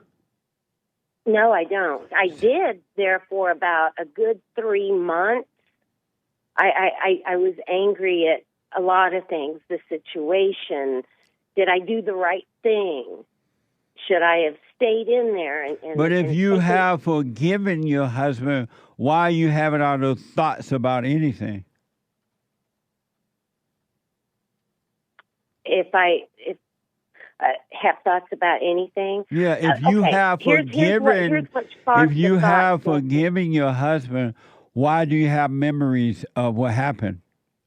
The reason that it prompts that memory is when my youngest son was explaining all about you should listen to him, Mom. You'll really enjoy him. So I did. I started listening. And listen to everything you say and things that you've talked about, which it's unbelievable. I think so many things are so true. The silent prayer, you help my son. I've seen so many changes where he's even changed. And through all the things that I've listened to you, it was about being an evil mom. And I just didn't know to the level of evil. And if maybe divorcing my husband, would that be considered evil? Should I have stuck that through? But how long you been divorced? Since 2008.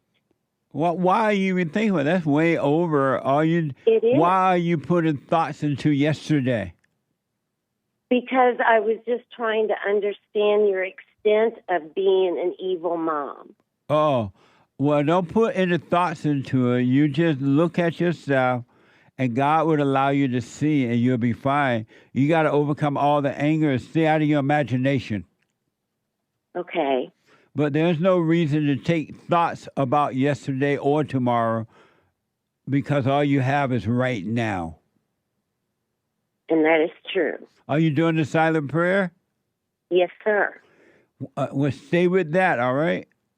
I will. And one last thing, okay. When you were asked your father, when you were growing up, and you were asked your father to help you deal with your mother, did he help you deal with her? Yes, he did. Nice. Absolutely, he did. Right on. And so, well, you just stay with the silent prayer. Don't worry about what happened in 2008, or don't even worry about what happened yesterday or this morning. You just stay present. Don't get in your head about, oh, should I have stayed with him? Or should I have gone? And I understand that, Jesse. I just didn't want, my son that listens to you to think that every single mom out there is evil. They are. Okay, could you tell me why I was evil, or from our conversation? Because you became like your mother.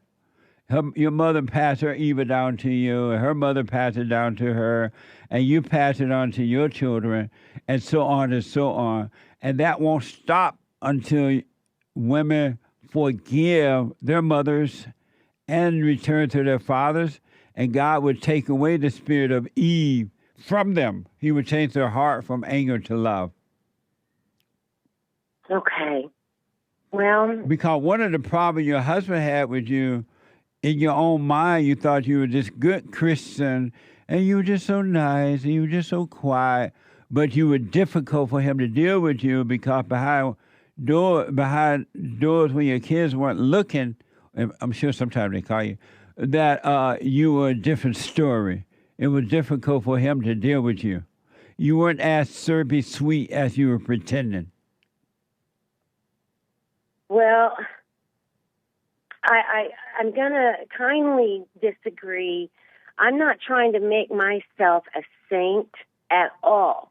That is not what I'm trying to do. But you can't even think of one thing you did wrong that caused your husband to cheat. And if I did, Jesse, it wasn't worth the abuse. Oh, but you can't determine that. I should not have been punched in the face. You can't. No, and you then can't. Quietly told to just deal with it when he didn't come home and stop. But why were you bugging him when he didn't come home? Because he was out with another woman. But how'd you know that? He told me. And why'd you ask? Why I asked why he didn't come home? Right. Well, it's not a normal thing. Right, it's not a normal thing for women to be asking their husband something like that. Okay. Well, my children were at an age of grade school where Daddy didn't come home, and Jesse, I would just say, well, Daddy's still at work. Daddy worked hard. You're taking away from you now. Why did you ask why he was late coming home? You had no business to ask him that. I asked him that because I wanted to know deep down inside of him why. Why did he just not want a marriage that... But you're not telling me why you want to know all that. I'm loyal to him. He's loyal to me. Tracy, why did you want to know all that? I don't know, Jesse, other than it's hard. It makes a person heartbroken when you are loyal and you make vows and you're loving your husband. You didn't love your husband. I loved him. No, you didn't. I loved my children. Tracy, I loved my Tracy, home. hey! You did not love your husband. You were not Laura, because had you loved your husband, you wouldn't have questioned him like that. If you were Laura, you've been working on yourself and have no expectations from your husband. And I did that many times where I was silent. What? Tracy, listen, can you call me tomorrow? Because I'm running out of time here. Yes. Call me tomorrow. Okay. That would be great. And then I want you to tell me where you went wrong, and not where he went wrong, but where you did wrong. Okay. Because you were not an angel. No, I never said that. Oh, okay. Never said that. All right. Call me tomorrow. Okay. Thank you, Jesse. You're welcome, Tracy. Bye-bye. Bye now. 888-7753-773. Let me go first to Jonathan, our first-time caller out of Pennsylvania. Jonathan, welcome to the show. You're on the air. Happy July. Happy White History Month, Jonathan. Amazing. So I wanted to get your thoughts on something. Okay. So I watch Bond every Sunday. Uh-huh. I follow pretty much almost just about all the practices. Like I hear from Bond and stuff, and I take it very seriously, and it's been super useful, super helpful. But I don't believe in like God and stuff. You don't believe in God, you say? Yeah. God and stuff. Like can I tell you something? Like yeah. I use the terms. Like if I hear somebody's very stressed about something and they talk to me about it, I'll tell them, I'll say, "Oh, that's just the devil." And I use that phrase when somebody's like really in their thoughts. But I don't actually believe that there's like such thing as a devil. You know, and I always wondered, what do you say to somebody, like, from your perspective? How do you view that? Don't believe in evil? Yeah. You don't believe evil exists? Well, so I use the term. I'll say, for example, if somebody's in their head But And you if don't, somebody's right, I understand that, but you don't believe evil exists? not literally, no. Then how did you become so evil? Uh-oh. Uh, well, one, I don't think I am. Do you think So you're there's good? that. No. So I just think, I just am. you I just you am. just And am it's like what?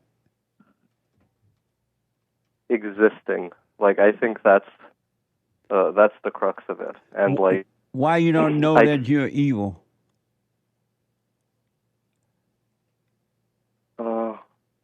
I don't know what that means. You don't know what means? The idea of like if you have good or evil or stuff like that. Like to me, it's from what I can tell, you're either like you could basically replace the word devil with like delusion, and you could replace the word God with like reality, and that to me I think is like that I can get. But with the terms like God and devil and stuff like that, it seems it's like even if I hear that it's helpful, it's to me it's like trying to believe in a superhero or a supervillain. But I don't quite understand. If you don't believe that the devil exists, how did you become evil? I don't know what that means. You like do know what it means. But what?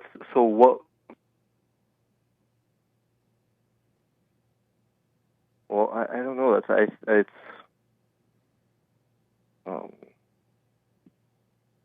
yeah. I don't know how to respond to that.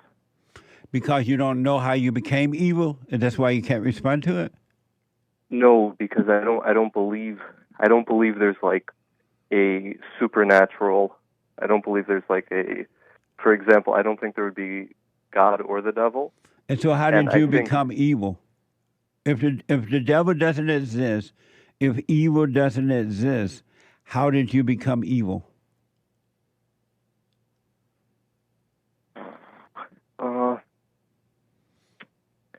I don't I really don't get it. I don't get it. Like, How I old think are that 29. Did you go to school? I did. You went to a white school or a black school? Well, I'm playing. I'm joking. I get it. But why?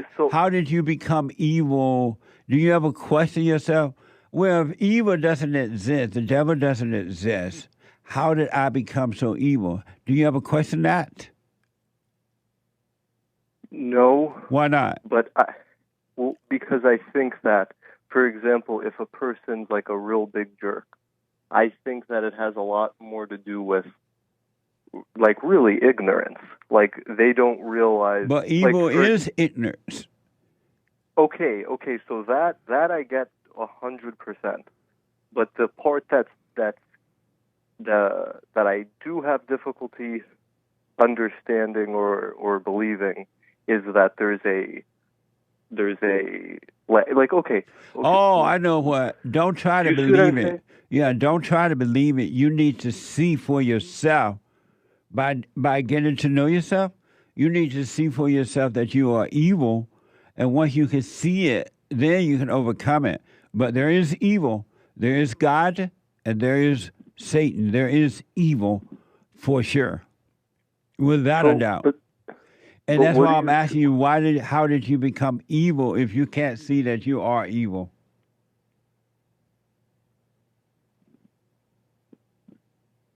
Oh, yeah, but so I got to be honest, I'm very, very, very confused about that, how to respond to that, because I don't agree with like the premise. Oh, meaning that you don't see that you are evil? I don't think. Just so I understand, are you saying that you do not see that you are evil? Well, I wouldn't say me, and I wouldn't. I understand how, like humans, like if every human is evil, then of course I'm evil. But I'm not.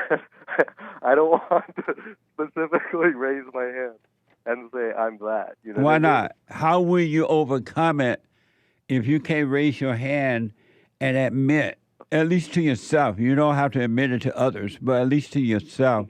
How will you overcome evil if you can't see and admit that you are evil? Well, I can see that. I can see that, but I think You can see what? I can see that, for example, anything that has happened in history, anything bad a person has done, could have easily been me were I in their shoes and in their. But I'm asking you, how will you overcome evil? You overcome evil, Jonathan, if you can't see and admit that you are evil. How will you overcome it? Because to pretend that you're not is not getting rid of it. To say in your mind that evil doesn't exist is not going to help you overcome evil. So I'm wondering, how will you, Jonathan, overcome evil if you can't raise your hand and admit that you are evil? How will you overcome it? Well, I don't know. But I also, because I'm not sure, this is like something I don't understand sometimes when you're, whether it's at Bond or on the radio show.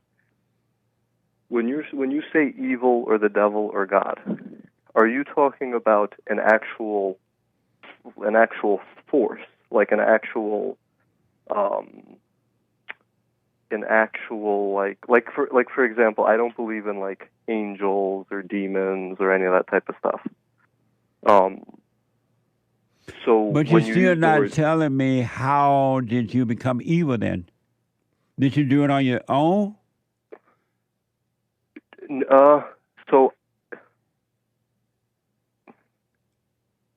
No, like I don't think, like, even if somebody's evil, let's say I'm evil, it wouldn't be my choice to be. I'm just existing through the world, and the world is as it is, and so you just you can't choose anything. You can't choose anything. So are you saying you did not choose to be evil? Okay. Okay.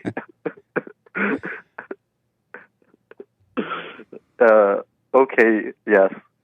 You did not choose to be evil? Yeah, I didn't choose. So how did you become evil?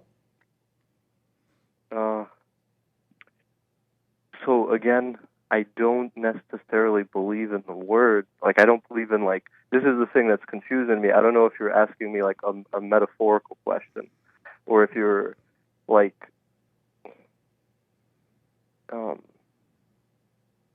but generally, I would say if somebody's evil, it's really just that they're identified with thoughts in their head, and they're in an environment where they can act out really, really bad. But you're not able to tell me how you, Jonathan from Pennsylvania, first-time caller, you're not able to tell me how you became evil.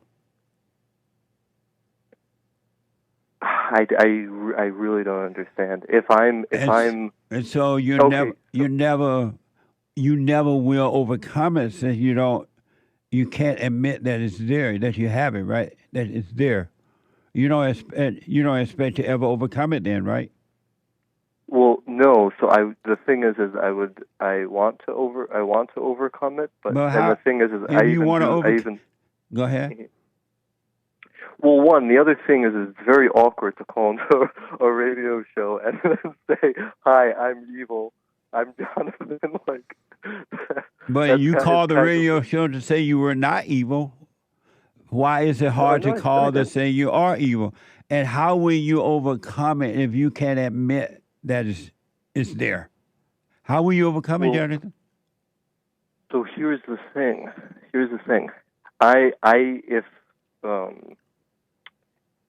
If I don't think people are bad or good, if I don't think they're evil or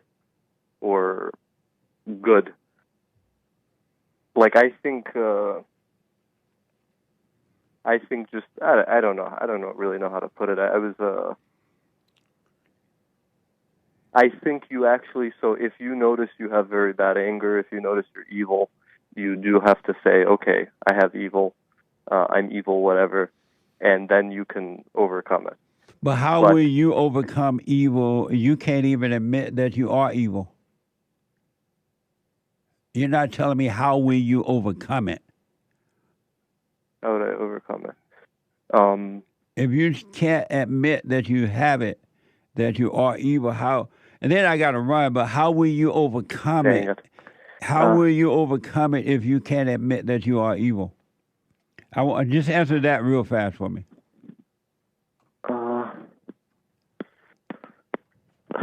I don't know. I'm not sure. All right. Well, just FYI, and it's up to you. Do what you want. You're not going to overcome evil until you can admit that you are. And when you admit that you are, then you will overcome it. And I understand that it's difficult for you. It's easy for you to believe the lie of the imagination that you're not. Oh, I don't understand evil. There's no devil. I just don't understand good or evil. I can imagine. Oh my God! I understand how the mind got you doing that because all thoughts are all lies, right? And they don't want you to know that you're evil, so they tell you that you're not. And you're like, oh, okay. So, but I know you have to go, but can I ask you quickly? Yeah. So I do the practices. I don't do it morning and night, but I do the silent prayer. I wish I knew. See, so you don't know what you're evil. You don't know how to overcome. You don't know why you don't do the silent prayer. What do you know? I don't know, Jack Bleep. Nothing. But here's the thing. I see this. But what do you say to a person if it's like, just to make like a, like, okay, if somebody said to you, you I can't believe in like a floating castle. And it feels equivalent if somebody brings up God or the devil, it feels equivalent to a floating castle. Like I can use the metaphors. I understand that. I just like I You wish, smoke pot? I do not. Huh? I do not anymore. Used to? Oh, okay. Yes. You had too much pot. But what do you say to the person like who you've obviously met people who were in bond or something who didn't believe in God or didn't believe in the devil. Like that's the main thing. It's like everybody I meet don't believe in God and they don't believe the devil. I've not met one that does believe in God. So what does that mean? Like I hear you. I've heard even in bond you say stuff like you can't see him, you can't smell him, you can't, So like I've heard stuff like this. I've heard you say like similar things. I don't want to misquote you, but this is what I'm saying. It's like I'm not calling contentiously. I'm not calling to argue about this. It's like a literal thing. I don't believe in like these characters or these supernatural beings and stuff. I don't believe in them, but I think the practices are vital. You think that Eve is a character? The devil specifically. Yeah. And then I think evil is, I think And so you want to know what do I say to people like that think that way? Uh-oh. No. Yeah, I'm asking that what you say. Yes. Because and it's not. I'm not choosing. To my understanding, I'm not choosing not to believe this stuff. It's like I don't believe in dragons, or any of this type of stuff. And if somebody told me, you have to turn to the great dragon or turn to God or stuff like that. Like to me, these are just things that in my head I do not get what the hell people are talking about. Because there are no dragons. Right. So that's why you can't turn to the dragon. There are no dragons. James, what's wrong with this boy? Oh, geez, Louise. No, Hake is here. Okay. And Hake want to try to help you. Do I? Uh-oh. Do you know who Hake is? Of course. You listen to the Hake Report? I listen to your show and I listen to Bond, but I've seen Hake a ton over the years. Oh, okay. I've seen, but I don't watch your show daily and stuff like that. Yeah, his show comes on right after mine, the hatereport.com. Awesome. He want to try to help you. He's an atheist. He's a what? You're an atheist. Are you an atheist? I don't like identify by it and stuff like that. Oh, like I right think on. it's very, I think it's very, it's very silly. Like this is the thing that's like makes this difficult to talk about. Hold on 1 minute. Hold on, buddy. Let me take a quick break. Don't hang up. Let me go quickly back to Jonathan. So, Jonathan. Mm-hmm. Yes. So you're saying that you don't believe that there is a God and you don't believe that there is a devil, right? Yeah. But you believe what? That is staying out of your thoughts, letting go of anger, forgiving your parents, and I mean basically really forgiving everybody, but specifically your parents, is essential to living in reality. And so, go ahead. Mm-hmm. No, that's okay. And if you don't believe that there is a God, who is causing you to see? I have zero clue. I have no clue. Right. And I don't. This is one of those things that's like. I'm not saying this in like a contentious way, like I'm trying to argue and this and that, and I'm trying to. I don't prove get one that. theory Yeah. or this. No, right. That's clear. It's just. Thank you. It's just. What do you? Okay, so I'm in this, and I notice that you forgive your parents, things get better. You let go of anger, and you stay out of your thoughts, and But I even use the language. Like I even say, like, if I have thoughts popping up, I even say it to myself. It's like, oh, that's just the devil. But I don't literally believe in like a supernatural figure or supernatural character, force, whatever you want to call it. And I assume you meet other people like me who bring this up to you, and I just don't get like what do you say to them and stuff. And I would say to them, you know what? I understand. Don't try to make yourself believe. Don't try to make yourself see anything, and just you're fine. Just do the silent prayer. Work on it. Be present, and you shall know the truth. It's enough to know that you don't see those things. It's enough to know that you don't believe those things, rather than believing that you do believe it and you don't believe it. So you're doing fine. Oh, I see. I think. All right, yeah. I don't know. Stay with it. Thank you. And don't try to make yourself believe anything. All right, well, thanks. And also, Bond. I like the radio show, but Bond, that's where it's at. It's really fantastic stuff. Thank you, man. I appreciate that. Mm-hmm. Do you support Bond? No, I haven't. I just listened to it. Why don't you give back if you're being helped? Okay, I will. What the? I will. All right, buddy. Okay. What are you about to say? Thank you. I was going to say, what's the? Oh, I don't know if I could ask, but I was going to say, what's the average what's the average donation? Like, do people, I don't know if I could ask that though. No, you give what you want, what you can. Okay. All right. All right. Thank you. All right, buddy. Thank you. Bye. What I want to do, I want to get back to Tyler because his phone wasn't working well, and I forgot to go back to him, and he's been waiting patiently. And Tyler wanted to know something about animal food as opposed to plants. Right, Tyler?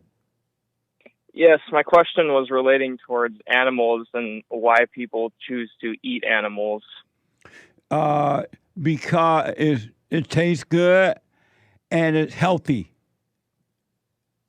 Okay, well, personally, in my own conviction, I feel the way we treat animals is poor and wrong, and it lacks conviction. Why you say that? The way well, I just think the fact that we raise them to slay them and we raise them in such terrible conditions, and the fact that we even have the entitlement over their being, saying that we own your body. God gave you authority over the animals. But didn't he give us wisdom to not have to resort to such violent acts of cruelty when we can eat plant-based? I'm not trying to judge.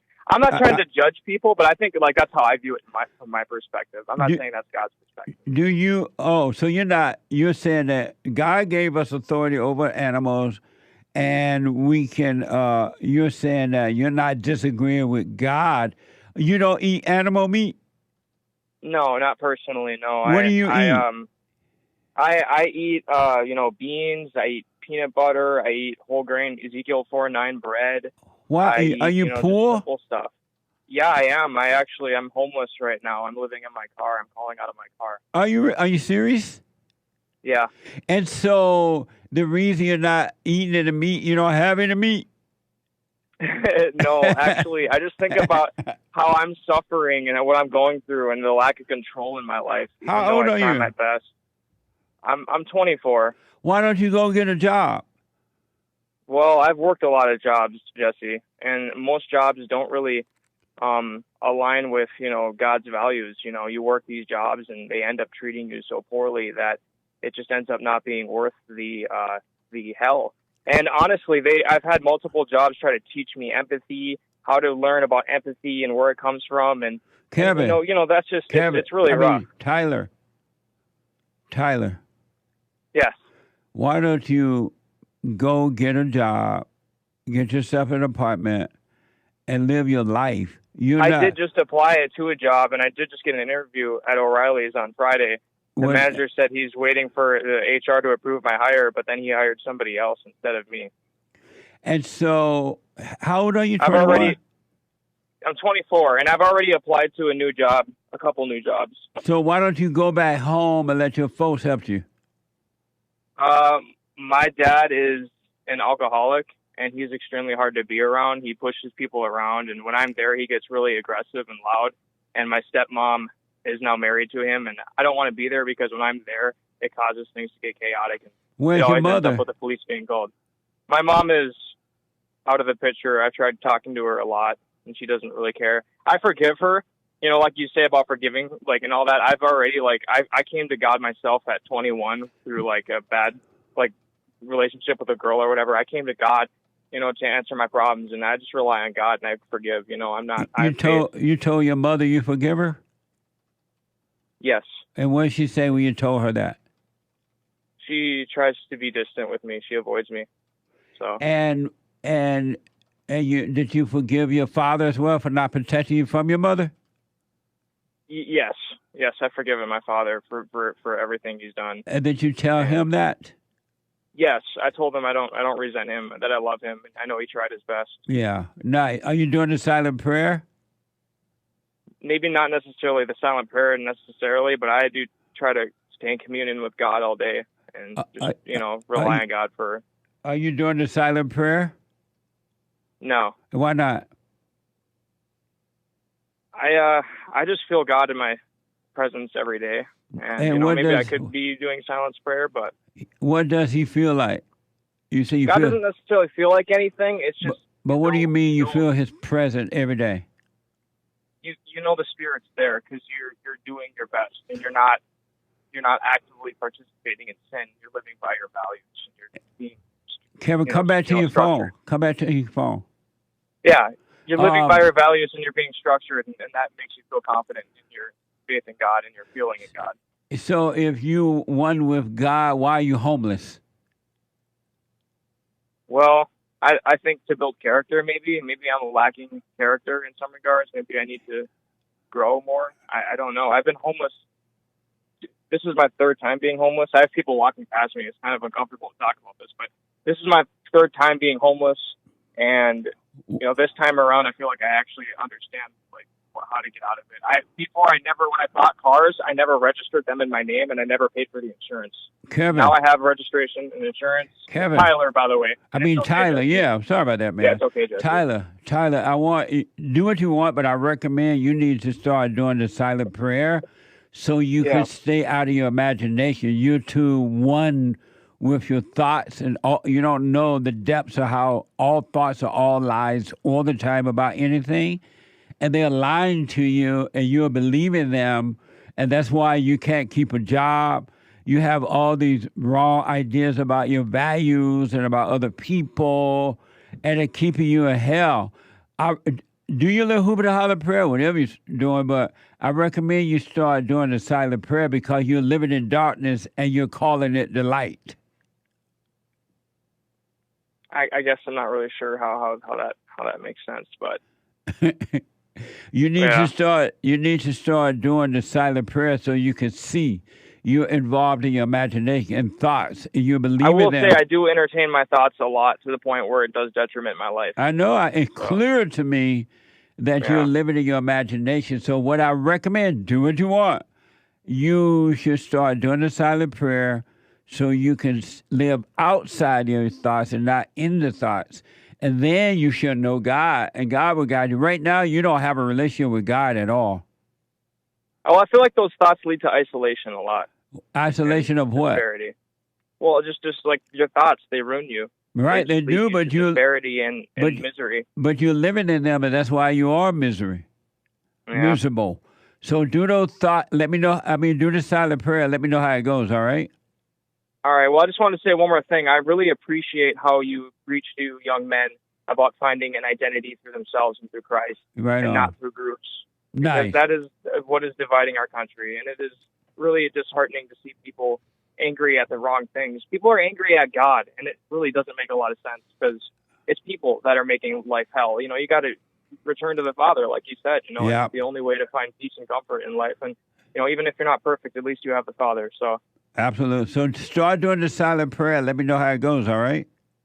All right, Jesse, I will. Thank you very much. All right, buddy. Let me go to Robert, a first-time caller out of Mexico, New Mexico.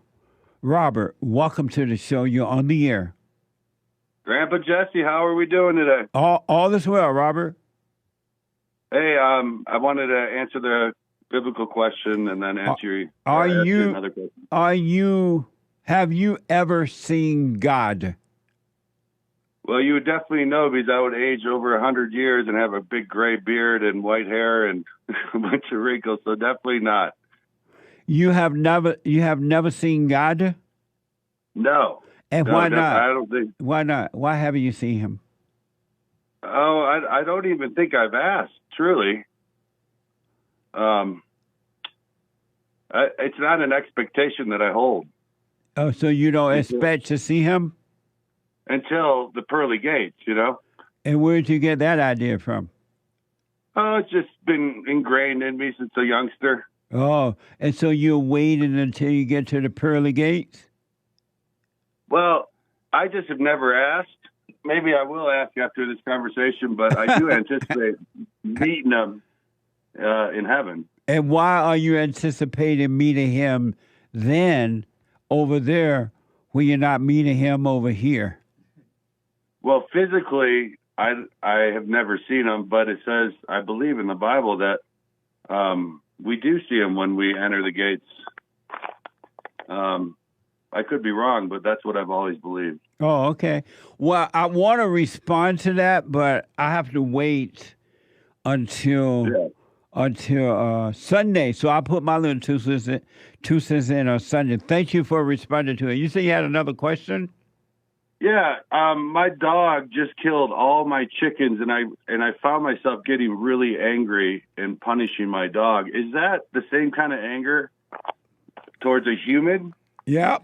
It's still Yeah, evil. so I have to drop that as well. Because the dog did what dogs do. Yeah. And so why don't you overcome your anger? No wonder you ain't seen God. Why not overcome your anger? I think it was just a reaction. It lasted about 5 to 10 minutes, and I said, "Whoa! What? I haven't been mad at a human." Hold on a minute. Hold on for me, buddy. Hold on. Talk to Robert from New Mexico. Robert, thank you for holding. Go ahead. Why don't you drop your anger, Robert? Well, yeah, I need to because it's like you said, it is a dog. And they're expected to kill chickens. And I dropped my anger with humans. Now I got to drop them with animals, I guess. But when you dropped it with humor, it should have been dropped, period, and you should have no anger. I know. I realize that now. You know, it's okay to discipline a dog, right? Yeah, but not be mad. Yeah, it's hard to do that. Like, say, if you're spanking your child, it definitely is possible to not be mad at whatever they've done to deserve that punishment, but it is kind of a mental test to realize and be present in your thoughts and to overcome, not react on your anger. So you haven't dropped your anger yet? No, obviously I haven't. So, I thought I did. Yeah, because you said you dropped it with humor, but you have not dropped it, period. Why are you holding on to it? Why not? Do you believe it's you? No. So why not drop anger? Why do you hold on to evil spirits? Well, I'm trying to overcome the human state, and it's proven more difficult than I thought with the animals because I live out in the country, and I had to shoot a bear that was attacking my son when he was 5, and I was pretty pissed. And there's certain things that happened that kind of enraged me. But yeah, I just need to work on it. Are you doing the silent prayer? Oh, yeah, definitely. Day and night. Have you forgiven your mother? Yes, I have. And that was my second question, if you have time, is I asked my son to forgive me for being a weak man in a state when we were getting divorced because I did let the hell of the woman get to me. And he said, you have nothing to be sorry about. And I said, you'll understand someday. Yeah. And left it at that. Have you gotten? Is your son forgiven you? Yes, because I just apologized to him for being weak. Because at the time I didn't know that I was weak. I didn't know. I knew his mother was going to turn him against me, and so I fought to get him. So I apologized to him, and he had a hard time with forgiveness. Though it wasn't like it didn't come overnight. But I understood it, and as a result of understanding that he just not forgiven, I didn't take his attack personally. I understood he couldn't see. So he had resentment in his heart for you because of his mother. Yeah, like not going no. Okay. Yeah, my son doesn't yet, but he's young. He's 17, so I don't know. And so just apologize to him for not being there for him and protecting him. Yeah. And as he get older, he may remember what you said, and plus you start seeing issues in his own life, and he will have to forgive his mother and you. But you gotta drop the anger so that you don't apologize one day and then be mad the next day. Yeah. It took me for a loop. I'll be thinking about this for a while, but I have to put those thoughts into captivity and let them go by, don't I? Yes. Let all thoughts pass, and don't call them you. They are, I'm telling you, they are evil spirits. They are not you. Yeah. The feelings, the thoughts, the emotions are not you at all. Yeah. And the emotions are not necessary. Emotions, both good and bad, so-called good, but good and bad are evil. They're not you. Yeah. And one last thing, this is Manhood Hour. Yes. I like to just mention Trump took that earshot like an alpha. That's for sure. Alpha male. I mean, he even got his shoes back on before he fist pumped. I know. He like, let me put my shoe. Where my shoe? Let me check and see what he wants to Let me see what he has to say. I really enjoyed the show today, man. Thank you. Let me see what he has to say today. For every one new relations must be eliminated. Amazing. Perfect. And so, amazing, Jesse. And Robert, you could be like Trump if you dropped your anger. And be able to move the ocean and the winds. You could tell the wind and the ocean to be still, and it will. What if I'm surfing? You can tell it to rise up. You need it. Oh man, you're the man. I lost my phone for a month and a half, and I couldn't listen to you, and I finally found it, and I'm back on. Well, welcome back. Yeah, and you think you can overcome this world if you have a smartphone? As long as you don't identify with it, if you don't use it to escape. Yeah. But you stay in reality, then yeah, you can overcome the world. Robert. I just realized Trump got shot 2 days ago. And I really, it's just amazing. But yeah, thank you for everything you do, man. You're welcome, Robert. Call me again. All right, brother. Okay. Bye. Happy White History Month. Happy White History. July just feels white. Yeah, it does. Yeah. All right, buddy. 888-7753-773. Let me go to first-time caller out of Carolina, George. George, welcome to the show. You're on the air. Thank you, sir. A little bit of my past. My daughters were raped when they were younger, and my oldest daughter was raped when I was in the military. Speak up a little bit. All three of my daughters were raped. Okay, and my oldest daughter was raped when I was in the Marine Corps when she was 4.5 years old. And I watched the YouTube thing this morning, and it made me outrageous. There's this senator, I don't know what state she's from, but she's a woman. She wants to make pedophilia pretty much legal by saying that she wants to pass a bill to get anatomically correct dolls and give them to the pieces of garbage out there. And this is in South Carolina, but not in your state, right? No, not in my state. Oh, okay. It's state. All right. And it just makes me mad because I'm fighting like hell not to kill the son of bitches that rape my daughters. How old are your daughters? Adults now? They're all adults now. Oh, okay. I mean, but if I didn't promise my daughters I wouldn't kill the SOBs, they both would be dead. But man, my word's my bond. You know, I know that it's hard, George. And by the grace of God, I'm dealing with it. I got a lot of medical problems because of PTSD and stuff like that. Oh, okay. But George, you got to forgive the rapist. Sir, I find that very hard. I really do. I'm not trying to be a wuss about this. I understand. I totally understand. But the only reason that you're not having peace about it is that you're unwilling to forgive them. You got to forgive them because the anger that you have is it's hard. It's hard. I'm sorry, sir. It's hard. It's very, very hard. What's hard about forgiving? Just thinking about what he did to my babies. But still, it's the thinking about it that is making it difficult for you to forgive. It's not, what good is it doing your girls for you to be angry about it now? You're right, because this happened over 30-some-odd years ago. So what's good is it doing the girls for you to be angry about it? I don't know. I guess I feel that I should have did something, Marine Corps, Army, daggone father, man, all this stuff.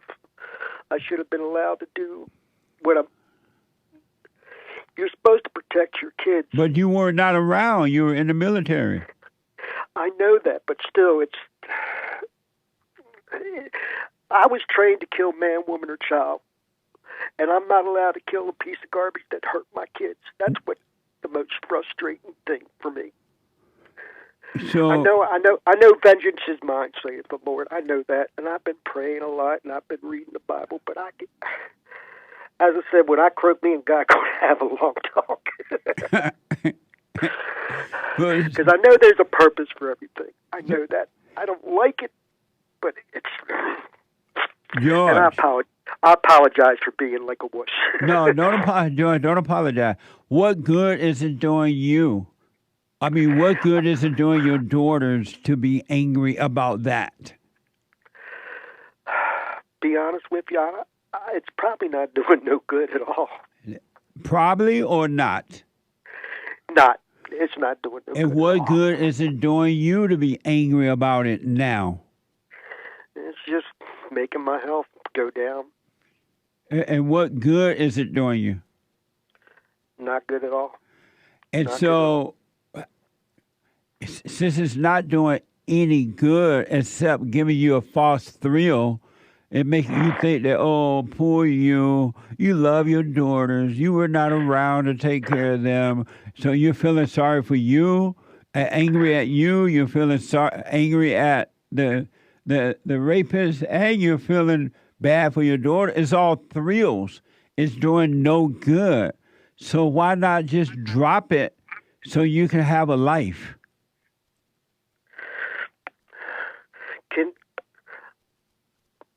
I'll pray. I pray for it. I really do. But you can pray until the cows come home, but if you don't forgive, your prayers are in vain.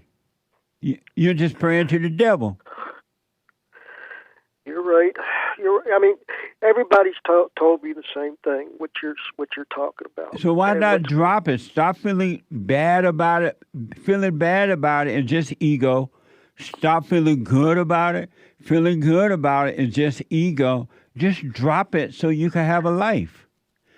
And God is not going to do anything as long as you're sitting there crying about it or bad about it. He wants you to drop it. He told you to forgive because the same spirit, George, that is causing you to hate the person that did that or people that did that, it's the same spirit that's driving you right now to hate. You're no better than the rapist. The person with the anger is worse than the rapist. I disagree in some ways. In some ways, I agree. But what part of that you just? In reality, you are right. What part that you disagree with? Is that they shouldn't be punished. They should be punished. I didn't say they should not be punished. And they were never punished by the law. When I was in the military, they didn't do really nothing to the piece of garbage, and the guy that raped all three of my daughters at the time, they did nothing to that piece of garbage. I know, and you by law, if it's the law of the land, they definitely should be punished. But that's not your job to punish them. With your anger and unforgiving spirit, you're punishing yourself. Evil is punishing you. I never thought of it that way, to be honest with you. It's good that people tell me, don't tell me what I want to hear, and But what really makes me upset is when you got Joe Biden who snips his daughter's kid's hair, and his daughter wrote in a thing about him raping. George. It's so much they want to. George. Yes, sir. Yes, sir. Yes, sir. Whatever other people are doing is not your business at all. Let Joe file snip, whatever. What is your life is your life. Nobody else's life is yours. Let everybody else suffer, do what the hell they want. But you got to live your life. And right now, you are living a life of evil instead of love. And you're suffering because you won't forgive. And so you're looking at everybody else and what they're doing, and you find other reasons to be angry. And when you're angry, you're of your father, the devil, and that's why God is not answering your prayer, because God does not hear your prayer. You're praying to the devil. God can't hear your prayer if you're unwilling to forgive. Satan will hear that, but God will not. Well, I do read the Bible, and you can read the Bible until the cows come home, but if you're unwilling to forgive, Satan is your God. There is never, ever, but never a reason to be angry. There's not one thing in your life that can happen that you should be angry about. Zero. Because Well, I'll be honest. the people who did what you say they did, they were driven by the same devil that is driving you. It's the same spirit. Yes, sir. So drop it, George. I'm trying. I've been trying, but it's hard. Want me to tell you how to drop it? Yes, sir.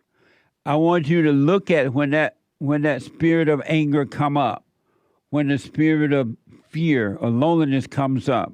I want to encourage you to watch it. Don't call it you and don't do anything about it. Just feel it.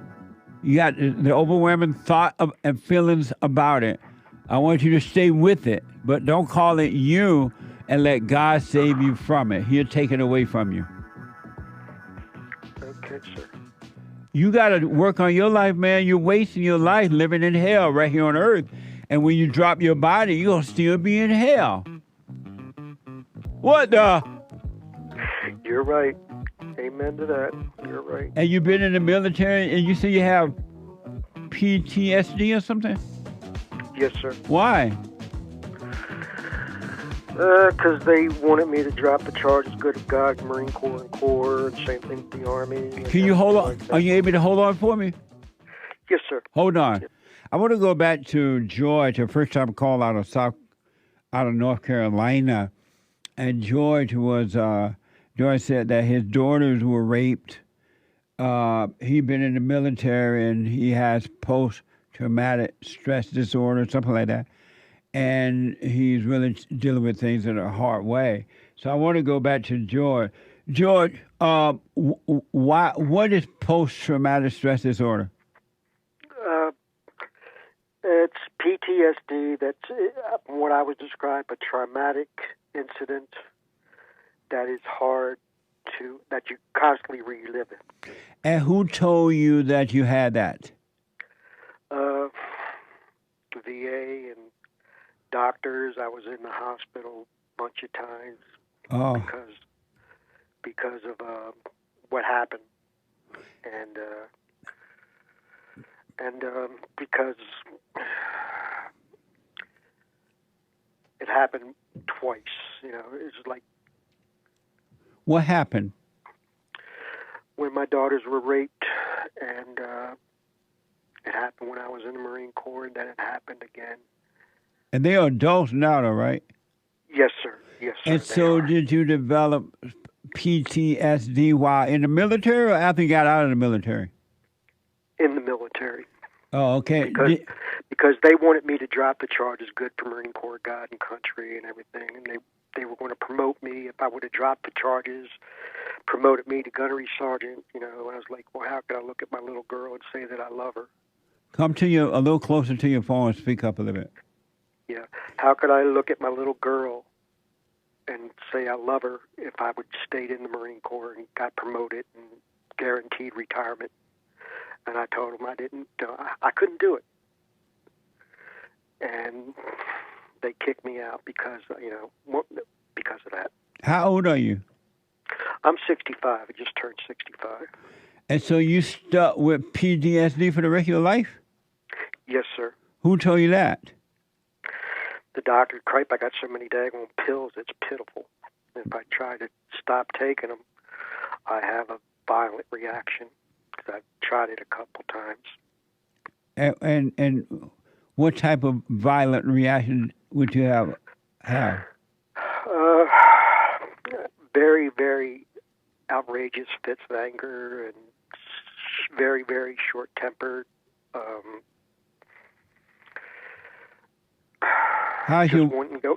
Just wanting to go out and do stupid stuff.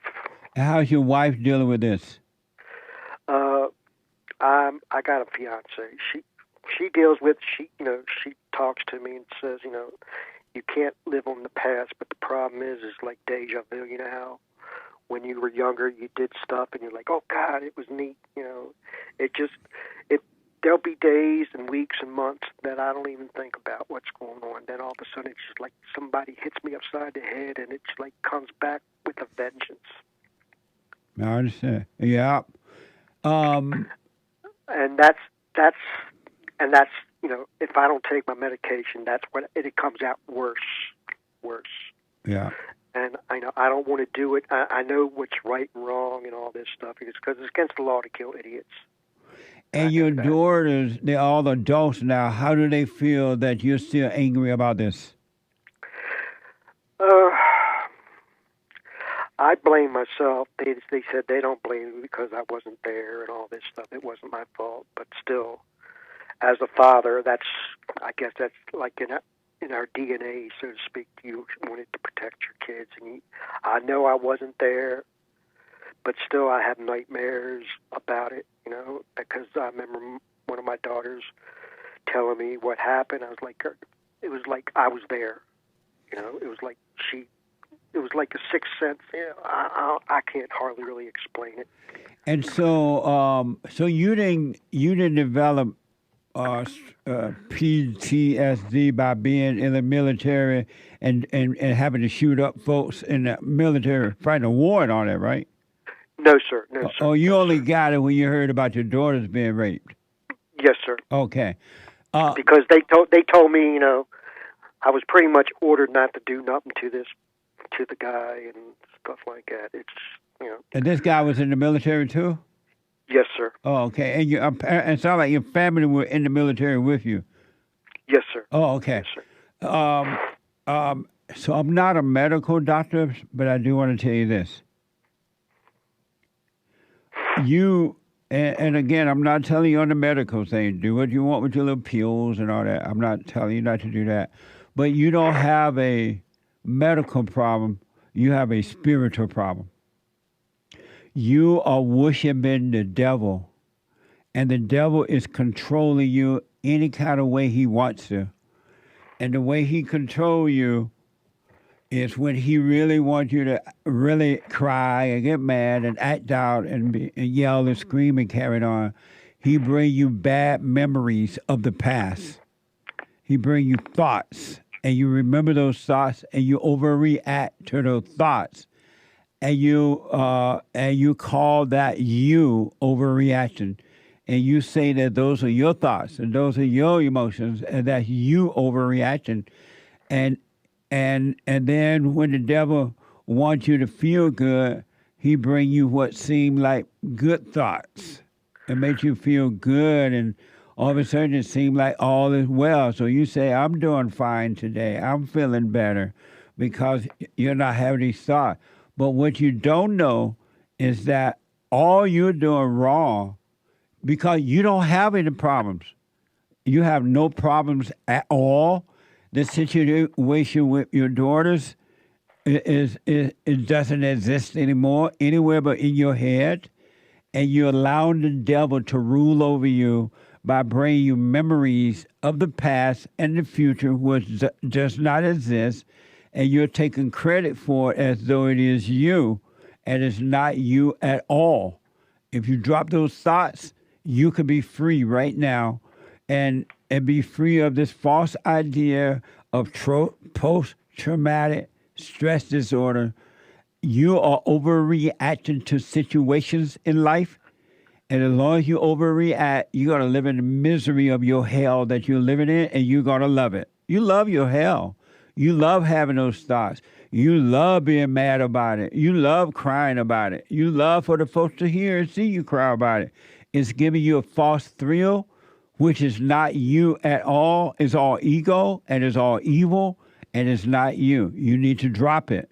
You need to drop the thoughts about it, anything really, but you need to drop the thoughts so that you can live now and be free. Yes, sir. I remember somebody telling me a while back that I've been miserable so damn long I wouldn't know what it would feel like to be unburdened from this stuff. If God came down and he's telling you the truth right now through me, all you're doing is living in the misery of your imagination. You're worshiping the devil, and you get a thrill from it, and you don't want to overcome it. You want to be mad. You want to be crying. You want to say, "Oh, if I can kill that man. I can take him out." And I'm mad because they wouldn't let me do anything about it. You're lying because the devil is your God. Drop it, George. Drop the thoughts. Stay out of your head about it. Stay out of those emotions about it and have a free life, man. It's not you worshiping the devil. Stop overreacting to life. Stop the drama. The tears are all fake. Yes, sir. Drop it, George, and live your life. Your daughter needs to see you being a good example for them. They need to see how you deal with it. How you overcome situations so that they can see how to overcome, because their husband can't show them. They're weak. And you stop whining and drop those thoughts and live your life, man. Yes, sir. Don't be proud of your misery. You're proud of being angry. You're proud that if I stop taking my pill, I'm just going to go off. That's all vanity. It's all ego. Forgive the people that did that so God can forgive you and take away your misery. I will definitely try to work on it. George, you can have peace right now. There's no reason for you to be living in your misery, in hell. You're living in hell in your imagination and emotions. It's not even real. It's fake. If you love your daughter, you would drop it. If you had love, period, you would drop it. You don't have love.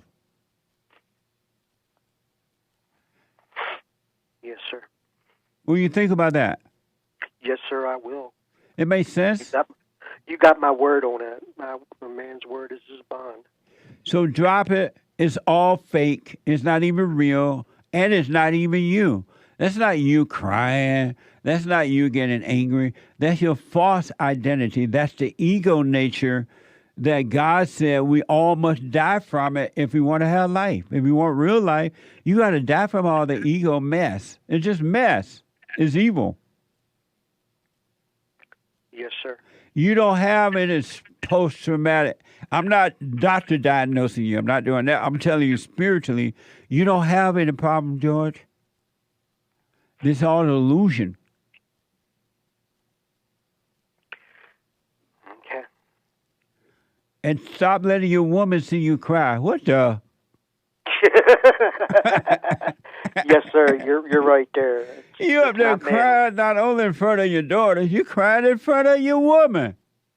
Yes, sir. A man should never, ever, ever, never, never, never, but never let a woman, including his mama, see his weakness. He should never tell her his weakness. He should never let her see his weakness. All she's going to do is judge you. She's going to say, oh, I feel so sorry for you, baby. I love you. I feel sorry for you. And then at the same time, she's judging you, calling you weak. In the mind, she see that you're weak. Yeah, you're right. George, drop the mess. Yes, sir. And stop overreacting to situations. Forgive that man that did that. He could not help himself. The same devil that's driving you that want to kill him, it's the same devil that drove him to do what you said he did. It's the same spirit. You don't have love. You don't love nobody. You don't even love your own kids. Yes, sir. Do you disagree with anything I've said? No, sir, I don't. To be honest with you, it's hard to hear the truth. Well, do you want? And that's what you're giving me, the truth. It's hard to hear, but accepting the truth. Do you want the truth? Yeah, you just gave me the truth. And so welcome that truth, and if you welcome the truth, which is not from me, I understand what you're saying, but it's coming from God, and He will give you more and more truth, and you will become freer and freer and freer because you'll be able to see. So welcome that truth, and don't let the devil make you, oh, he was hard on you. That's not true. That's not this. The devil don't want you to hear the truth. He wants you to hear the lie. He doesn't want you to hear the truth. You don't have something called post-traumatic stress. You have overreacted to life. Ever since your mama traumatized you, you've been overreacting to everything. Stop overreacting and let situation pass. Don't overreact to them, all right? Yes, sir. One last thing. I want you, I want you to start encourage you to do the silent prayer. Are you familiar with that? Yes, sir. So you know about my silent prayer? I know about the serenity prayer. No, ain't no serenity. This is to let go. So, God, I want you to go to rebuildingtheman.com/prayer. Rebuildingtheman.com/prayer. Yes, sir. And I want you to start doing that. Because that little serenity thing ain't going to work. You want to let go. God, you want to come out of your imagination. All thoughts are all lies all the time about anything. And you've been living in your imagination and overreacting to situations in life because you thought it was you. And it was not you. You're not your thoughts. You're not your feelings. So I want you to start doing the silent prayer and watch those thoughts and call me and let me know how it goes. I will, sir. All right? Yes, sir. Any questions about anything I've said? So I'm going to still read the Bible. Yeah, read the Bible, but not to remember it. The truth is in your heart. The word made flesh. It's in your heart now, so you want to start living from within and let the truth guide you. God is within you. The kingdom of heaven is inside of you. Thank you, sir. So do the silent prayer. Watch those thoughts. Don't ever call them you again. Don't be like, oh, I feel bad. Or I have post-traumatic. I'm lonely. I'm angry. I'm emotional. It's not you at all. Stop identifying with those evil, wicked spirits. It's evil. Yes, sir. So any question about that, George? No, sir. Any disagreement with any of that? No, sir. All right. No, I don't. Start doing the silent prayer and watch those thoughts. I want you to call me back in a day or two, or whatever you want to, and let me know how it's going. Yes, sir. But cut out the crying and cut out the anger and stay present and live your life. You don't need to be suffering. Christ came that you could be free. You need to be free. You don't need to be living in prison of your thoughts. Yes, sir. What the? Amen to that. All right, Joy. Let me know how it goes. And no more crying. Yes, sir. And no more anger. That I really got to work on. I really got to work on that. Don't be a mama's boy. Oh, hell. No, sir. All right, so do the silent prayer. Stop the cry. Don't let your girlfriend, your daughters, or anybody see you crying, and don't tell them your problem. You work on your problem by being aware, and in the awareness is the love, the nature of God, and He will wipe up all your tears. He will wipe them away. Thank you, sir. Thank you very much. You're welcome, buddy. Let me know how it goes. It's good to hear from you. Okay. God bless you. You too. Thank you. Okay. Bye-bye. Bye. Amazing. There's no reason to be crying and all upset and about anything. You can rise above all situations if you want to. This female, Joy Reid. When all else failed, race bait. Why do you think the blacks been crying racism and using that fake word for years now? They think it's working for them. They think they're getting something. They get material things from it, but they're still not happy. Joy Reid is a nasty woman, a nasty female, nasty female, just plain old nasty. Wicked. You can see it in her eyes. Wicked to the core. I want you to watch how wicked she is. I'm about to play this soundbite of her race baiting the blacks. And just look at her eye. You're not going to see anything but the devil. nothing but the devil.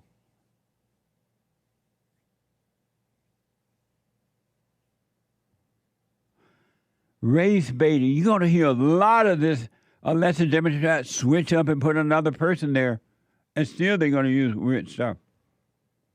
But you're going to see a lot of this between now and November. The Democrats are desperate. They're evil. They're scared. They have fear that they will lose. Look what they did to Joe Biden. They got rid of Joe. And they don't necessarily like Kamala Harris. She's not the first choice. But I want you to watch the race baiting, which is evil, from MSNBC so-called host. This is from X. MSNBC host Joy Reid made a wild claim about black voters deciding not to vote for Kamala Harris in the quote-unquote presidential election. Watch this. Given the just stratospheric entrance of Vice President Kamala Harris into the presidential campaign, and she has now secured enough delegates to become the nominee, you're going to look real crazy being on the other side of that line. You look crazy. Particularly as a person of color. But really as anyone who claims to have any connection to the culture. You're going to look real weird and real lonely on that side. You really are going to look crazy being on that side, given the cultural phenomenon of Vice President Kamala Devi Harris. She's about to make history. She's about to become the first woman president. What an even nasty one, huh? She crawled out of the gates of hell to tell you that. It's a spiritual battle. You should vote however you want to vote. It ain't got nothing to do with color. You should vote however you want to vote.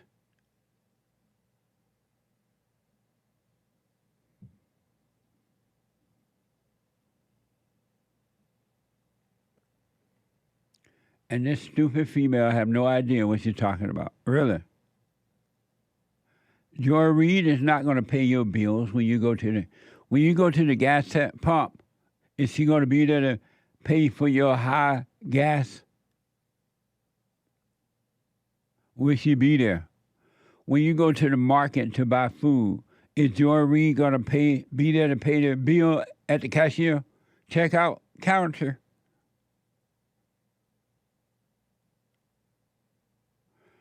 When you go to look for a job because the Democrats have brought in all the illegals and now you can't find a job, will Joy Reid give you a job?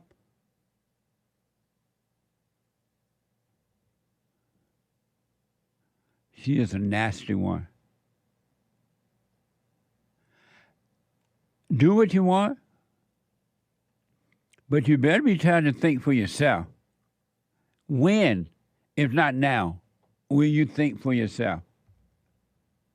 When did you stop thinking for yourself, or have you always been a follower and not thought and thought for yourself? You didn't think for yourself. Have you always been a follower? What happened to the good old days when your parents taught you, you better stop following that person. You better think for yourself before I knock you out?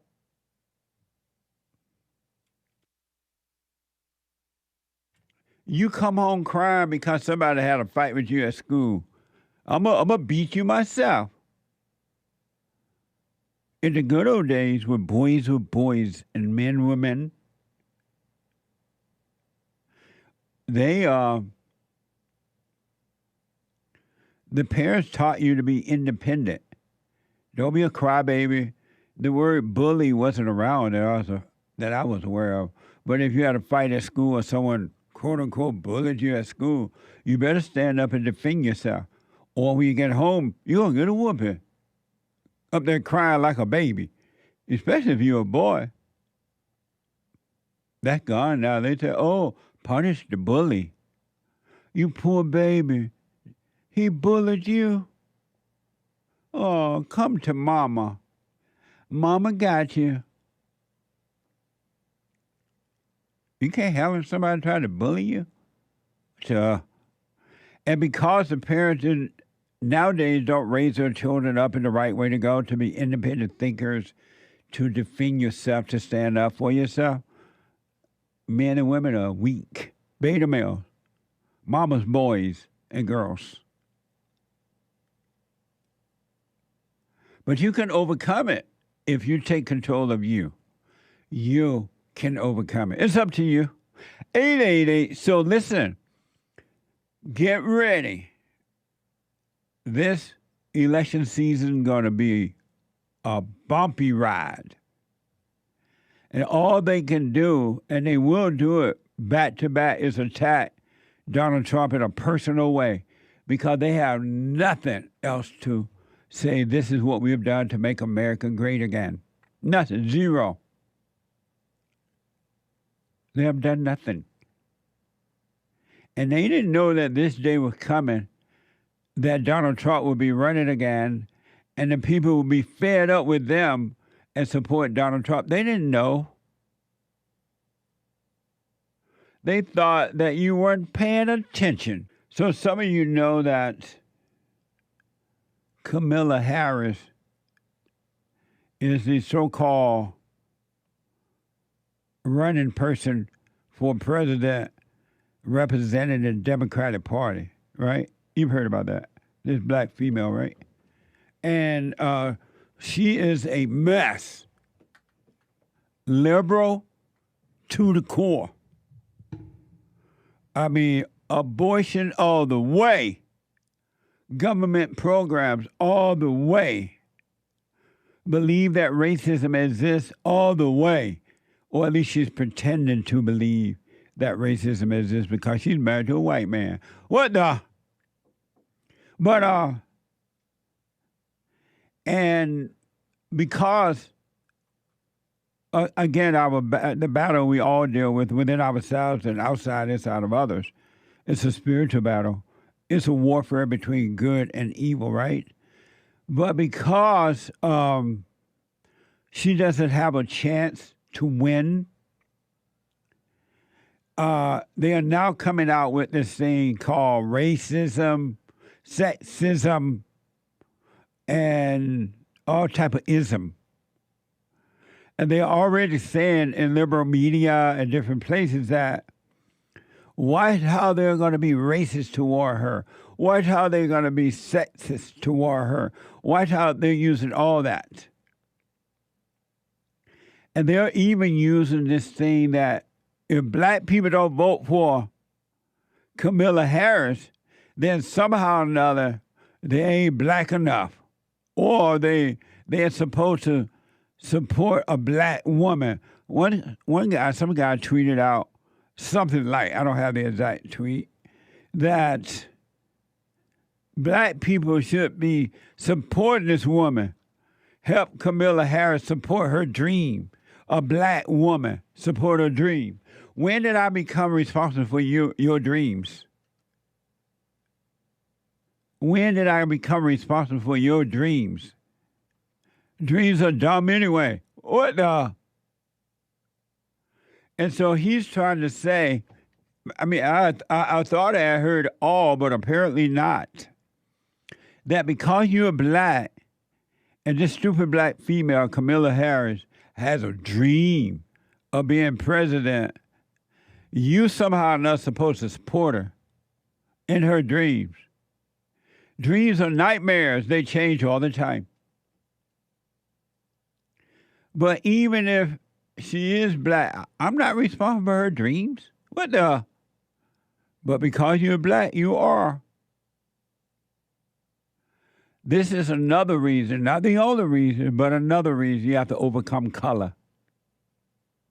If you want to be free in life, period, you have to overcome everything.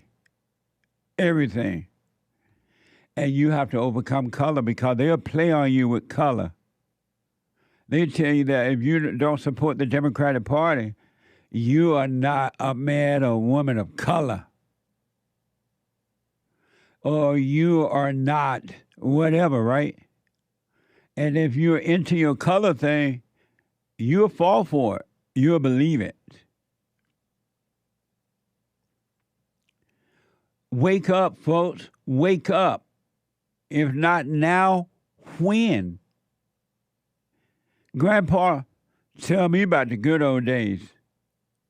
The world gone crazy. That's evil, folks. That's what you've been taught. Your mama taught you that. Your daddy taught you that. And the world teaches you that, including the church. And they said, oh, Jesus was angry. You know the devil played a game on you. If you believe that.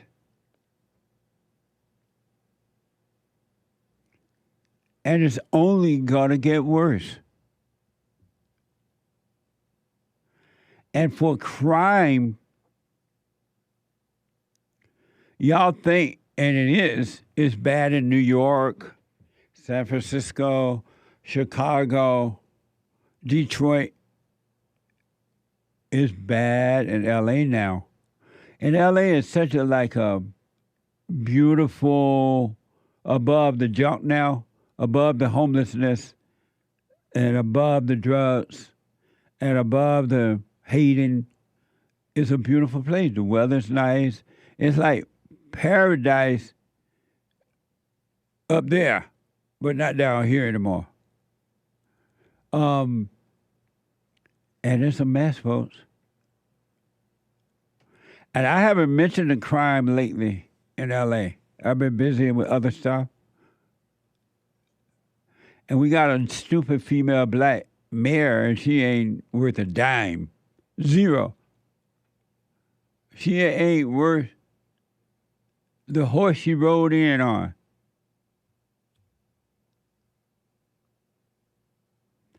I want to give you just a little bit of rundown on the crime in LA. South Central.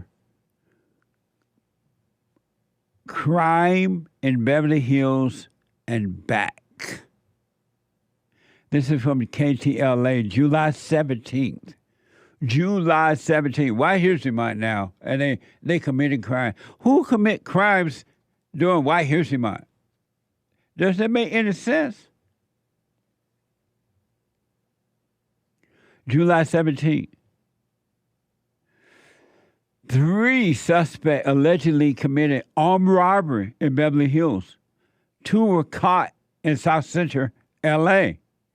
The third had his girlfriend pick him up. Come on here picking me up. I'm committing a crime. Isn't that amazing? This is from ABC 7. Robbery suspect live stream chase through LA as he flees with baby in the car. Watch this from ABC 7. Once stopped, he exited the car with the baby in his hand. With the baby in his hands. Watch this.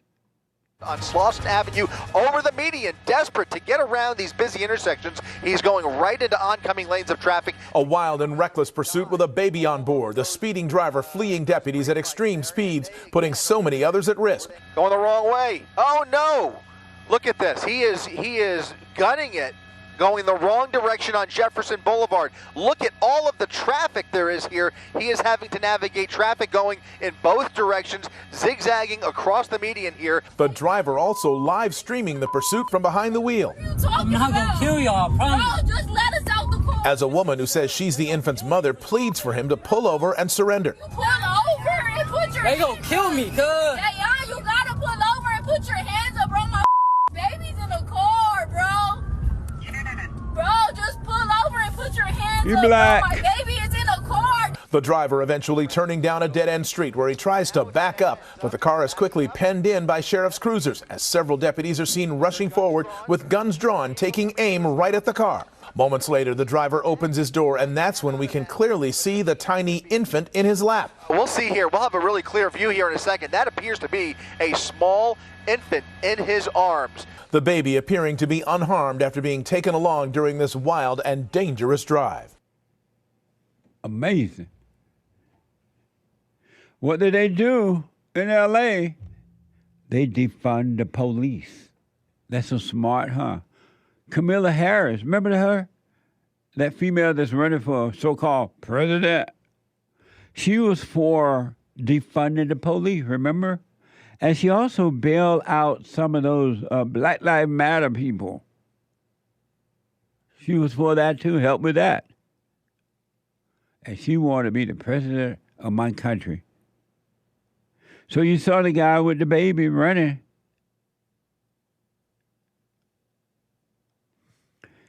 And Lord have mercy. Instead of the police being the police, a female police officer, motherly instincts kicked in. We don't need you to be the mama at work as a police lady. We need you to be the police. We're sick of mamas. Watch this. That live stream alerting deputies to the fact that there was an infant in the vehicle, and they say that took their pursuit to level 10. Oh, no, I'm not relaxing when you got my baby in the car and they got guns pointed to the car and they about to hit the car, bro. You're not thinking about your baby right now. You finna get our baby, too. A desperate plea to escape as a suspect live streams a dangerous pursuit with his 2-month-old baby and the child's mother in the backseat. Hey, you gotta pull over and put your hands up, bro. My baby's in the car, bro. The video now part of the investigation into the heart-pounding pursuit. Right through the red light, around traffic. That ended with deputies rescuing the baby girl. My concern was the baby. She was crying, and I just wanted to comfort her. Beta. My motherly instincts kicked in. See there? Her motherly instinct kicked in at work. Once a mama, always a mama. And you still want women to be police? Her motherly instinct kicked in. That baby look mighty white. Is that a white baby? Yeah. I don't know. Is that a white baby? Hispanic, maybe? Half Hispanic? It must. It ain't black. Unless it's a light-skinned black. It just look like no black baby to me. He mighty black and that baby mighty white. It sounded like a black girl in the car, though. She definitely had that black way of speaking. She definitely grew up around the blacks, at least. I was, so it could have been a Hispanic or white girl talking black. Yeah, better let me out of the car. You gonna get a baby? Let me out. You better let me out of the car. Davon. Yeah. I was talking to a couple of people yesterday, and one of the guys,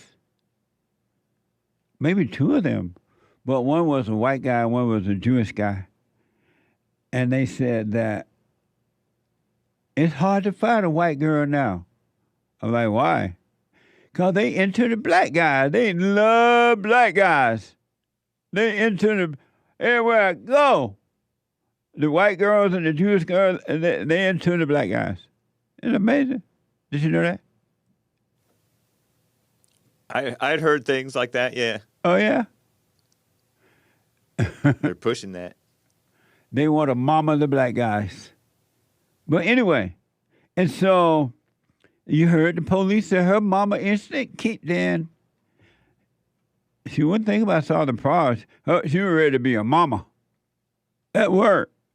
The police. And it all started with an armed robbery in Beverly Hills. Watch this. It all began when authorities tried to stop a robbery suspect in Exposition Park. He was one of 3 men being pursued after a robbery in Beverly Hills. They bailed out of their car. 2 were arrested. The third, investigators say, carjacked his child's mother and continued the pursuit, adding in the live stream. It's our baby, bro. You gotta stop, bro. Not only is this guy driving like a madman, not only does he have his 2-month-old daughter in the car and his child's mother, but he's also taking the time to get on his phone and live stream the whole thing. The suspect weaving in and out of traffic, zigzagging his way across the city. Over the median, desperate to get around these busy intersections. The driver finally trapped by a dead end. Sheriff's deputies surrounding the car, guns drawn, everyone on edge, knowing the infant was in the car and at risk. Oftentimes in situations like these, the bad guys use the baby as a shield. And it's a great moment of cowardice that when you witness it, it pumps the brakes on everything. As a father, you just can't put yourself in that position as a good father. So when you see a father do that to their child, it strikes a chord in you that you want to make sure that you do everything in your power to bring this guy to justice. The dangerous driver finally given up, taken into custody. His baby girl rescued unharmed. And that little girl ultimately reunited with her mother, who was not arrested. That driver now facing a long list of charges. Amazing. And the mama instinct kicked in. What a mess. I remember, and then I'm going to get to your calls and super chats. I remember there was a time when California was California, when L.A. was L.A., you could not go up in Beverly Hills and commit a crime. You could not do that. And the so-called leadership, the black leadership, would get upset because the police force was tough in Beverly Hills. And if you just drove through Beverly Hills, they're going to follow you up and down every street you're on. And the blacks used to complain about that. They just follow me because I'm black, they said. I can't remember exactly, so forgive me. Some actor or somebody was complaining, oh, I'm suing because I'm black and the police will follow me in Beverly Hills.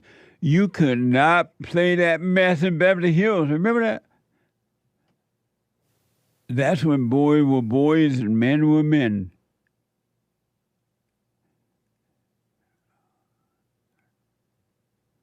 Beverly Hills had their own police department at the time, I guess. According to Wikipedia. Beverly Hills Police Department is department is separate from LAPD. BHPD is separate from LAPD. To this day.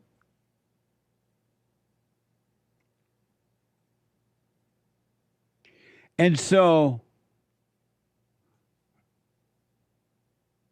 but Beverly Hills used to be tough with their police. You couldn't run up there doing no crimes. Now you can. Because the police have been defunded. They have been called racist. Some of them have left town because they're trying to protect their livelihood and their families. And the blacks are going up there and committing crime like 90 going north. The blacks are out of control when it comes to crime in Beverly Hills.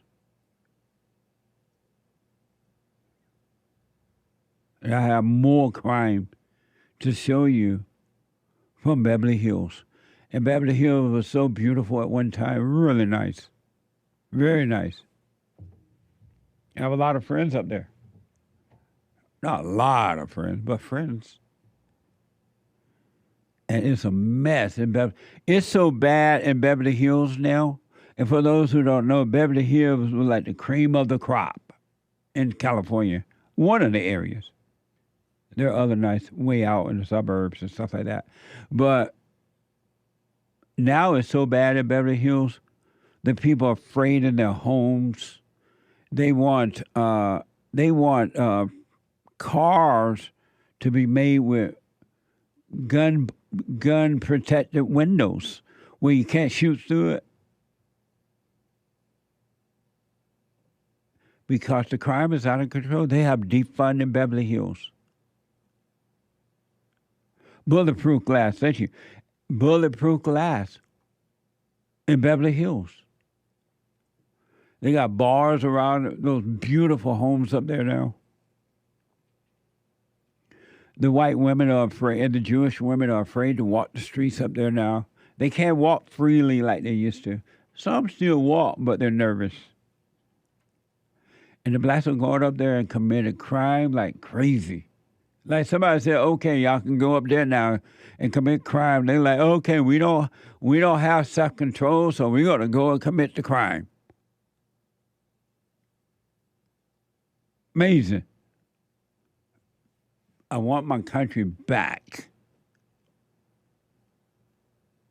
But it's not coming back. Let me go to Charles. There is one line open. Somebody want to jump in there at 888-7753-773. Charles is out of Washington, D.C. Charles, welcome to the show. You're on the air. Good morning, Jesse. How you doing? All is well. Yeah, I've been listening to you for a while, maybe a couple of years. And I always used to hear you say how mothers are destroying their sons. Their sons and daughters. And daughters, right. And I didn't really know how to take that. In fact, I kind of disagreed at the time. But when I look at the mannerism of the men today, especially compared to maybe your day, it seems to me that you're correct. And I just want to let you know that I totally agree with you on that, because I see that men today have their mother's mannerism. And so my question to you is, do you see it getting better, or do you see it pretty much getting worse? That's a good question, Charles. There are some men who are starting to wake up. They are now hearing that they need to forgive their mother, that their thinking and their emotions is that of their mothers. And they're starting to wake up, but the majority are not yet. So in that sense, it's not getting better. It's only getting worse because the men are becoming more emotional. They're turning the woman into God. Men are now spending money on the woman. They buy clothes and trips and pay their rent. And men are very, very emotional. So if I say, to say that most are getting better, the answer is no, they're not. They're only getting worse. But some are waking up in all races. Right, because even with this political season, a lot of men that I talk to, they seem to have the same issues with Donald Trump that my mom has, and it's all emotion. It's nothing logical. Right. So when I talk to them, it's like, well, he said he grabbed women vaginas, and he said that he don't like black people. And I always ask him, where's your proof of that? He never said that he didn't. In fact, I have on YouTube where he denounced the KKK and white supremacy and all that other stuff. And I showed one guy that, and he still couldn't believe it. He said, oh, that was just a voiceover. So I just say that to say, like, what is going on with the men today? And look, I'm no better. At one point, I used to have that type of attitude years ago. Yeah, I but understand. I've gotten away from that. You know what I'm saying? Yeah. I see the light, and I don't care who you vote for. Everybody has their own choice. Yes. But how can you as a man, now, Trump recently said something about black jobs, how the immigrants are taking jobs, and so many blacks were offended by that. But how can you be offended by that? But Joe Biden said, if you don't vote for me, you're not black, you're not offended by that. Right. And when I present that to people, it's like, they just don't see the light. So with women, I understand. Most of them, not all, but most of them are very emotional. So I don't compare men and women. We're totally different. But the men, I just don't see much hope. And that's why I asked you, like, maybe you talk to more people. I mean, you counsel people, so you're out there more than me. So is it just that what I'm seeing is this just what it's going to be, or is it you seem to maybe have more hope than I do? Because I don't see it, man. A lot of men today, I'm just going to be real, man. A lot of brothers I talk to are just pure weak. Yeah. Like, they just, they just like couldn't. So I can't blame the women for expecting me to pay their rent. Because I actually met one female. I only known her for a little bit. She asked, "Can I pay her rent?" I'm looking at her like, "Are you crazy?" Like, I know. because I'm guessing because the men that she's used to dealing with, they do that. Because even now, I cut out the sex. And when you cut those things out, your mind become more clear of who's the person rather than what's in between their legs. You get what I'm saying? do.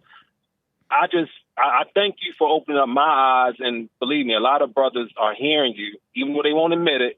A lot of brothers are hearing you, and I think they're questioning themselves, but a lot of them aren't brave enough to just admit it and show it. Right. And you're right. There are, I hear from a number of people in this country and outside the country that are hearing the truth of you got to forgive, you got to overcome your mother, and they are starting to wake up.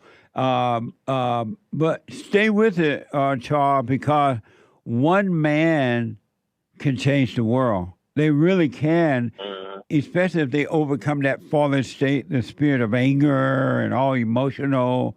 Look at the impact Donald Trump is having on the world. He's just one person, and he's having an amazing impact on the world in a good way.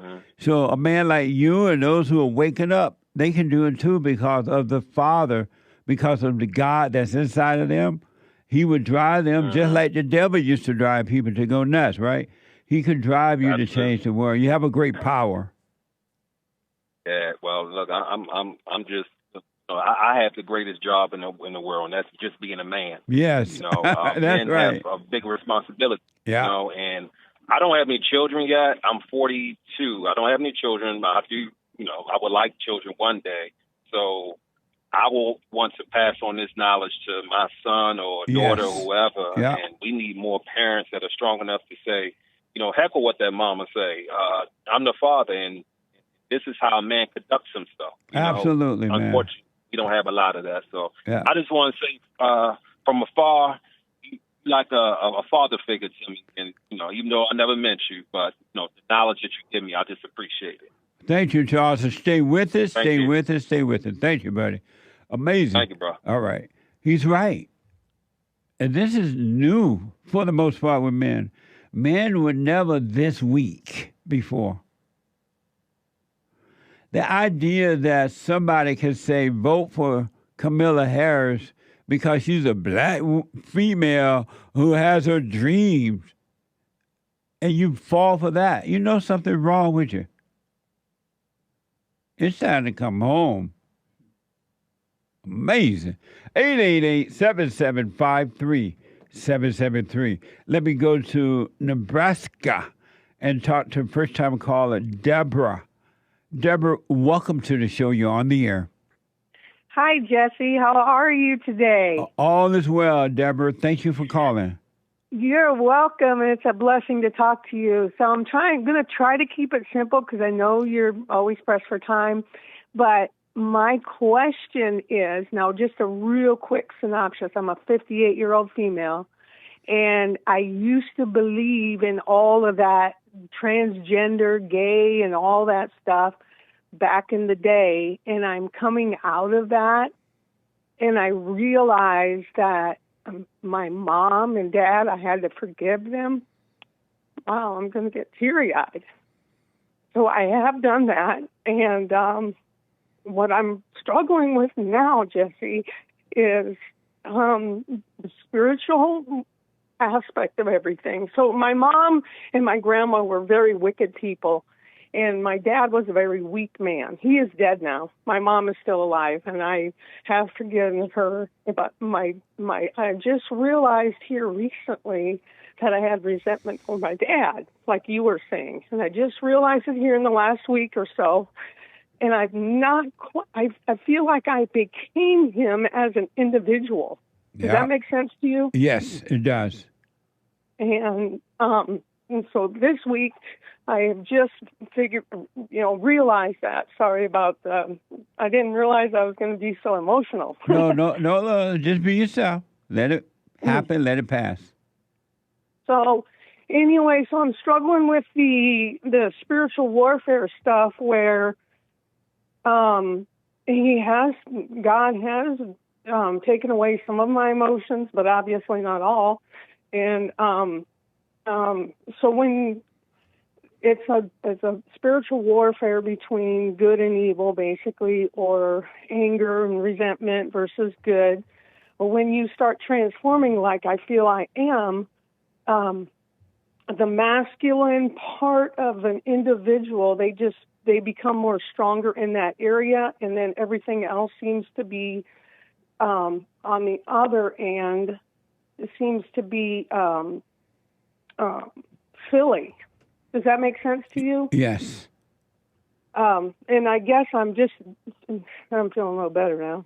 That I needed to talk to you today for sure. But yeah, so to go forward with that, I guess I'm just kind of lost. I'm just kind of like right here, right now, and I just go with it, I guess.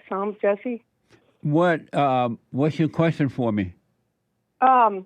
So yeah, the question was originally, so when you become stronger in the Lord or Christ and the Father within you, I guess I have none now. I guess I don't have a question now. What? Yeah. I think talking about it, because there's no one around me that understands quite like you do. You know what I mean? I do. So yeah. And you feel alone. And you are, and that's beautiful. It is? Yep. And then when people come into your life, you're just kind of like going through this transformation. You're just kind of listening to them and not, 6 months ago when I started really going through this transformation, then it was hard for me, and I was like, oh man, they're nuts and all that. That used to be me. You know what I mean? I do.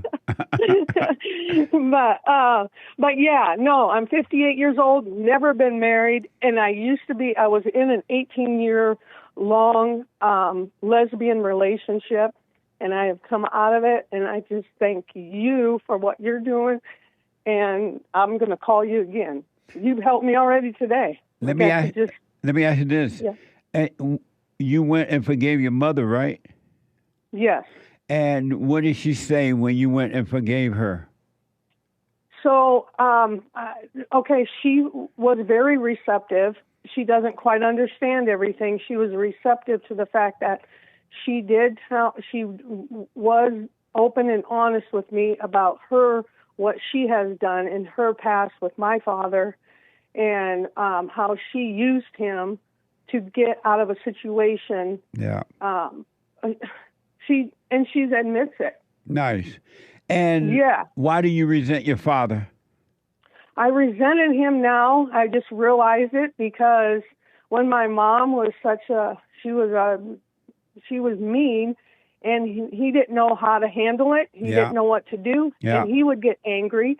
And eventually after 15 years, obviously, she got rid of him. And then he just kind of went into a funk and then I felt sorry for him. And so then I'd go over there and try to help him. And that's why I know now that I ended up. Does that make sense? 100%. And now that you know that, you start to see it. And though he is dead, just realize he could not help himself. And realizing that will cause you to forgive him. The Spirit of God will cause you to forgive him because he's dead now. You can't go to him. But knowing that just as you can help yourself, your mother can help herself, he can help himself, and that will cause you to forgive him. Yeah, and when I realized it this week, and when you just said that, I feel him in me. Yeah. Does that make sense? Yes. Yeah.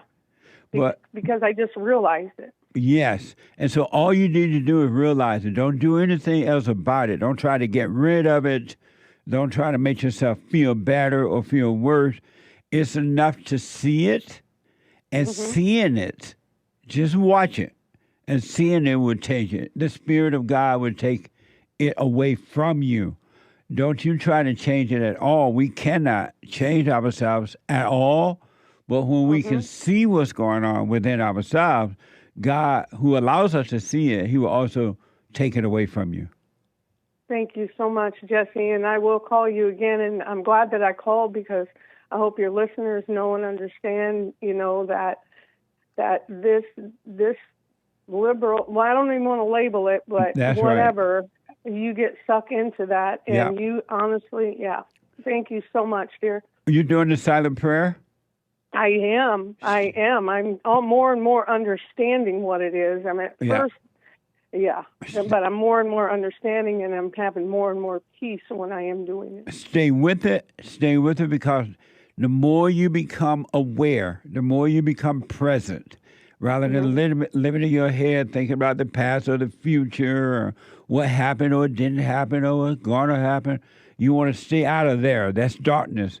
You want to stay present. Right? You want to always be right here, right now, instead of in the past. And you're going to be fine. You're going to see that your whole life will just naturally open up for you. It's going to be amazing. Great. Thank you so much, Jesse. I'll be calling you again, and God bless. You too, Deborah. Thank you. Bye-bye. Bye. Amazing. 888-77 Jesse. There's a line open. Let me try Dwayne again out of Virginia. Dwayne, let's try it again. How you doing, Jesse? That's much better. Go ahead. Hey, so quick question for you, man. I got a buddy. Me and this dude have been cool for a minute, right? We fell out, and then we started talking again. And then the dude lied to me about stuff that you shouldn't be lying to men about. Like, I didn't even ask him this stuff. He just brought it up. The man was telling me how he grew 4 or 5 inches and how he's 6 foot this and how he's making this much money. And I'm thinking to myself, yo, if you're willing to lie about simple stuff like this, you will lie about anything. And so my question to you is, like, would it be overboard to just cut this person completely out of my life, or do you think that I should, like, forgive and keep it pushing? Well, have you talked to him about it? What? Have you spoken to him about the fact that you believe he lied to you? No. Why not? Because I feel like he'll lie again. That's how I feel. But you're not supposed to go by feelings. If you're going to be a better man for it, why haven't you gone to him and said, hey, you lied to me, or I believe you lied to me, and here's why. Why haven't you gone to him about it? Because I feel like, obviously, if he's lying about his height, he's super insecure. So me bringing it up, I just feel like, that's a good question, Jesse. I just feel like instead of me just calling him out and making the situation weird, I just cut him off. Because, like, either way, you lied. You know what I mean? It doesn't matter why you lied. You lied. But suppose that in his mind, he really thinks he's telling you the truth, and you're supposed to be his friend and he's your friend, you don't even bother, and you believe he's wrong, you're right, but you don't even bother to go to your friend to find out what the deal is, and then you can see if you should be friends or not, but you're not even bothered. Why don't you be a friend to him by at least having a conversation with him? That's a good question, Jesse. That's why I called, because I knew that you could give some wisdom. Yeah, that's a good question. So you think that I should be like, bro, like, you lied, told me that you was this tall, you told me that you make this much money, all of that shit was my bad. All of that stuff was fake. Well, those things, what you've just said, they don't mean anything anyway, you know. But here's what I recommend. You be a friend to him, go to your friend, have an honest conversation with him, and you'll see the next step to take. But do not, however the conversation goes, do not get angry at him. Don't get angry. There's never, ever, ever, ever, ever, no matter what happens in life, there's never a reason to be angry. So don't get angry, and you'll see what to do. But if you are his friend, and he think you're his friend, and you're believing he's your friend, you owe it you do the right thing by going to your friend, and then if it doesn't work out, let the dust hit your feet. Okay. All right? Thank you, Jesse. You're welcome, buddy. Thank you. Okay. Bye-bye. Bye.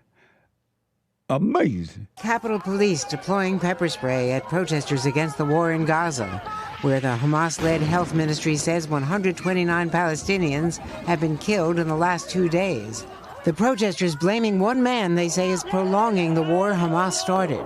Israel's controversial Prime Minister Benjamin Netanyahu, at a critical point in the ceasefire talks, defiant, not giving the conciliatory speech his aides had promised the White House. Israel will not relent. Israel will not bend. In the gallery, a freed Israeli hostage, Noah Argamani, rescued by IDF soldiers in June, and Israeli soldiers wounded in Gaza. Netanyahu's main target, Iran, sponsor of Hamas, which attacked Israel on October 7th. Netanyahu accusing the anti-war protesters of being allied with Hamas. These protesters stand with them. They should be ashamed of themselves. And claiming many were funded by Iran. You have officially become Iran's useful idiots. More than 36 Democratic lawmakers boycotted his speech. Others sat in silent protest. The Prime Minister thanking the U.S. for its weapons. He also complaining about delays, something the U.S. denies. Give us the tools faster, and we'll finish the job faster. Amazing. What he doing over there when we need him over here? We need a man like Netanyahu as well to work alongside the great white hope, Donald Trump. Isn't that amazing?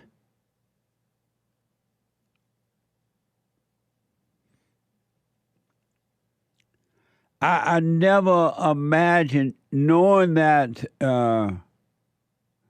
the Palestinians want to push Israel into the ocean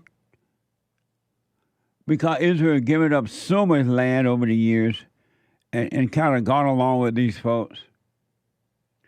And they have given, and there are Palestinians, enough ain't enough. And so they want to push Israel into the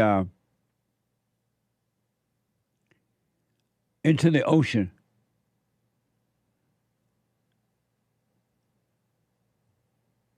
They want to, and there are Jews that are going along with that. You know you're crazy. And there are Americans who are going along with that. We now live, and not just in America, it's around the world. We live in a dark, evil, wicked, vicious world today, all around the world. Evil, working through human beings, is trying to conquer the souls of human beings.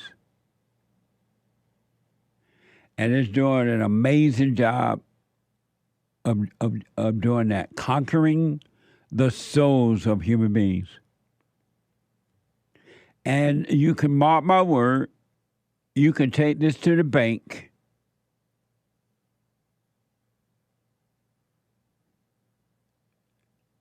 It's going to get worse. It is going to get worse.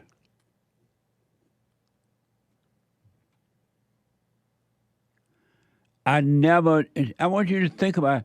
First of all, we have open border. Joe Biden lied yesterday when he gave me a little talk. He tried to make America sound so like everything is fine, and it's not. Open borders, crime, criminals have been given permission to commit the crime, and they are protected by the law.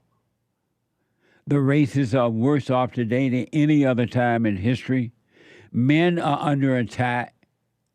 There's a major attack on men.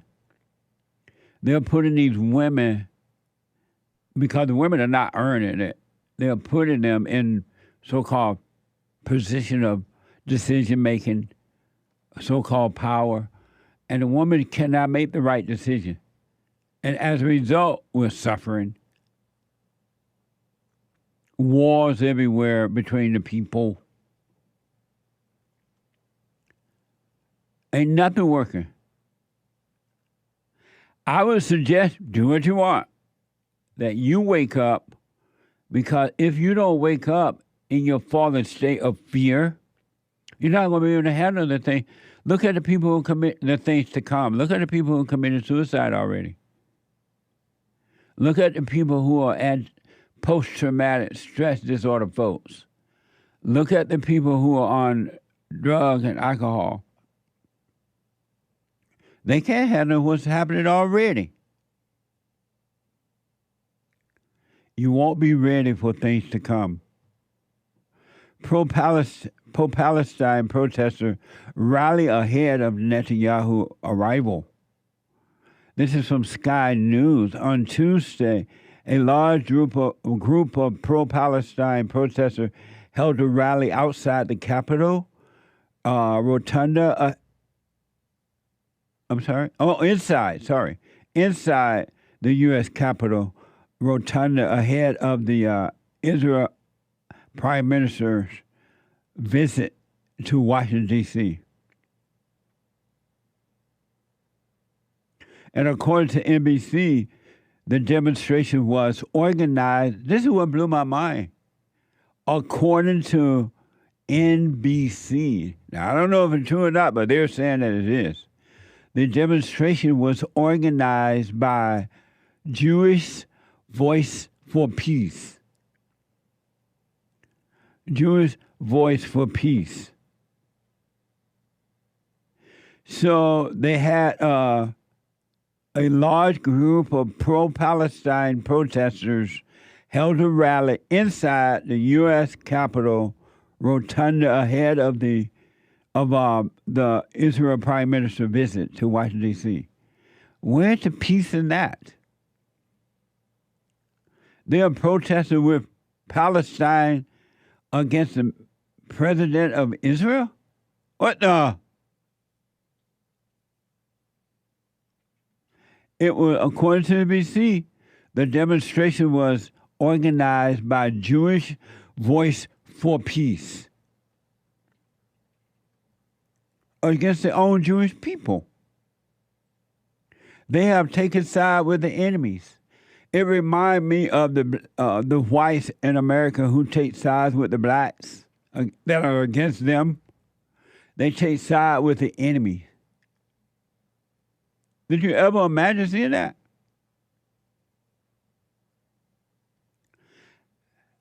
That is mind-blowing. This is from Sky News. Here's a summary of the event by Sky News. Watch this. A large group of pro-Palestinian protesters have held a rally inside the US Capitol rotunda during the Israeli Prime Minister's visit to Washington, D.C. Prime Minister Netanyahu says negotiations with Hamas over a potential hostage release and ceasefire is improving as he met families of hostages during his time in D.C. The conditions to bring them back are undoubtedly ripening, for the simple reason that we are putting very, very strong pressure on Hamas and we are seeing a certain change. And I think this change will grow and we intend to do it. This is a war goal. The Israeli leader is expected to meet President Joe Biden and the presumptive Democrat nominee Kamala Harris at the White House on Friday after a speech to Congress tomorrow. Donald Trump says he will also meet with Netanyahu tomorrow at his resort in Palm Beach in Florida. Amazing. What would make someone go against their own country and join forces with the enemy of their country? What would happen? Now do you see that the battle is spiritual? I thought you couldn't go inside of the Capitol and protest. Didn't a group of people go inside of the Capitol a while back and they were arrested and we ain't seen them since? We haven't seen them since. According to NBC, about 200 people were arrested.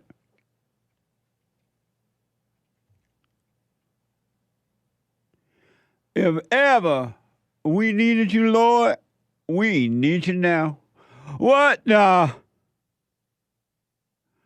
And these people, these people burned our flag in front of our faces on our land. And they put a Palestine flag. The Allahu Akbar people who would cut your head off if you ain't paying attention to your neck. If you're not walking around with cover around your neck like this.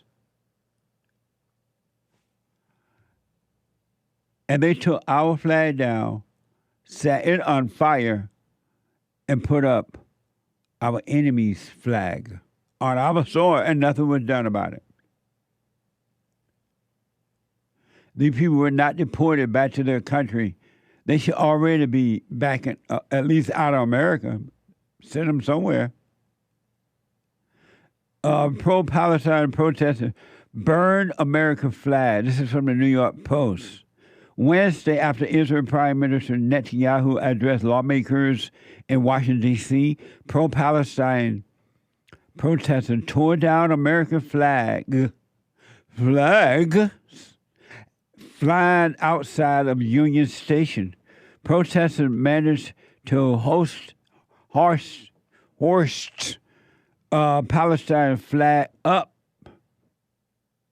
the pole, then tossed American flag onto the ground and set them on fire. Set them ablaze. Watch this protester burn U.S. flag and chant.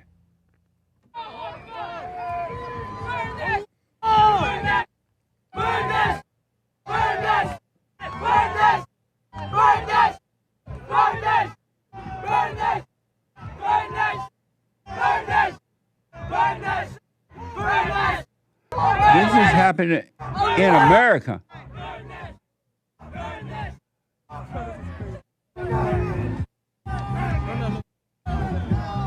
Isn't that amazing? Allah Akbar.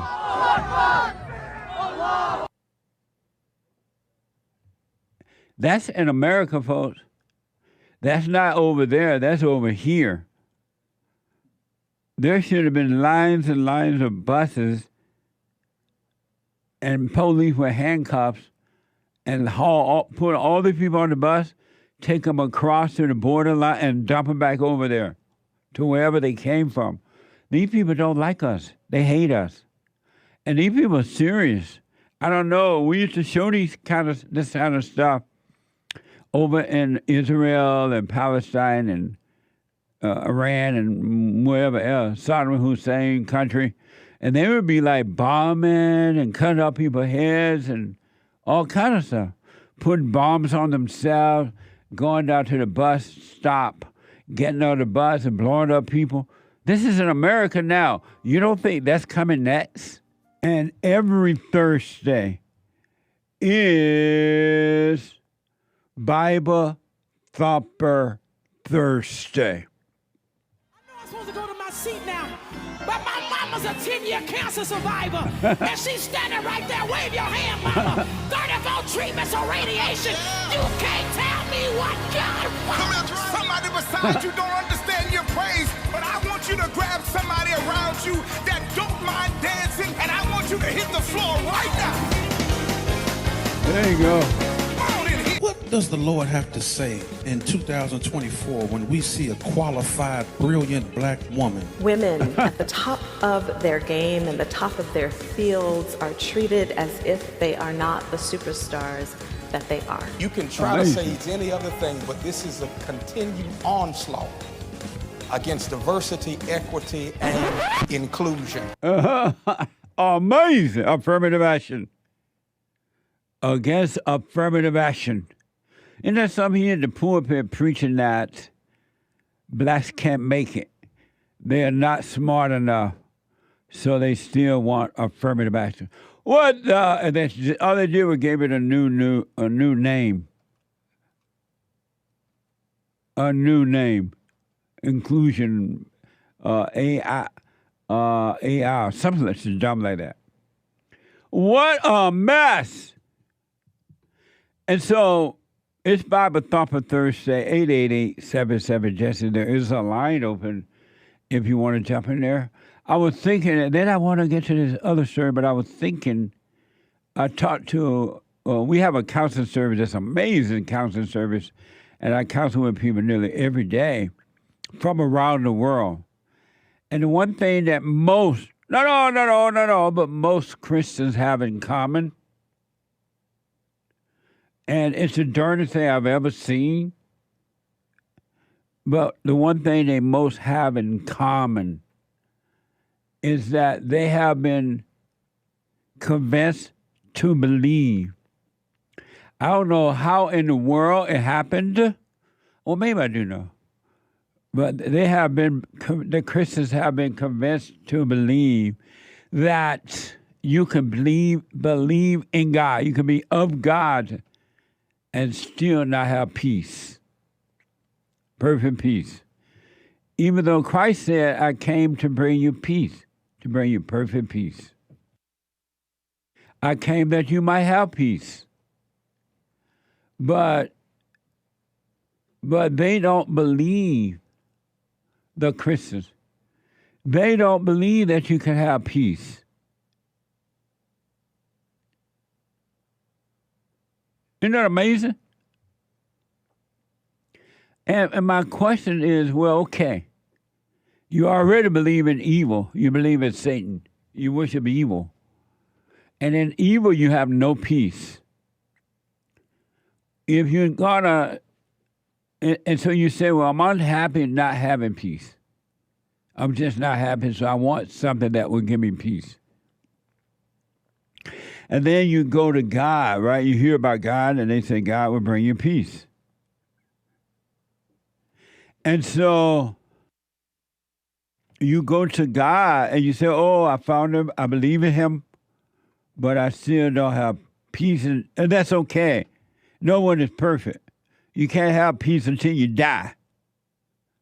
Why did you even bother looking for God, a different God, if you're going to have the same misery, the same unhappiness?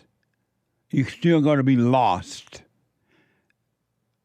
Why? Why not just stay where you are and worship the God that you're already with, which is evil?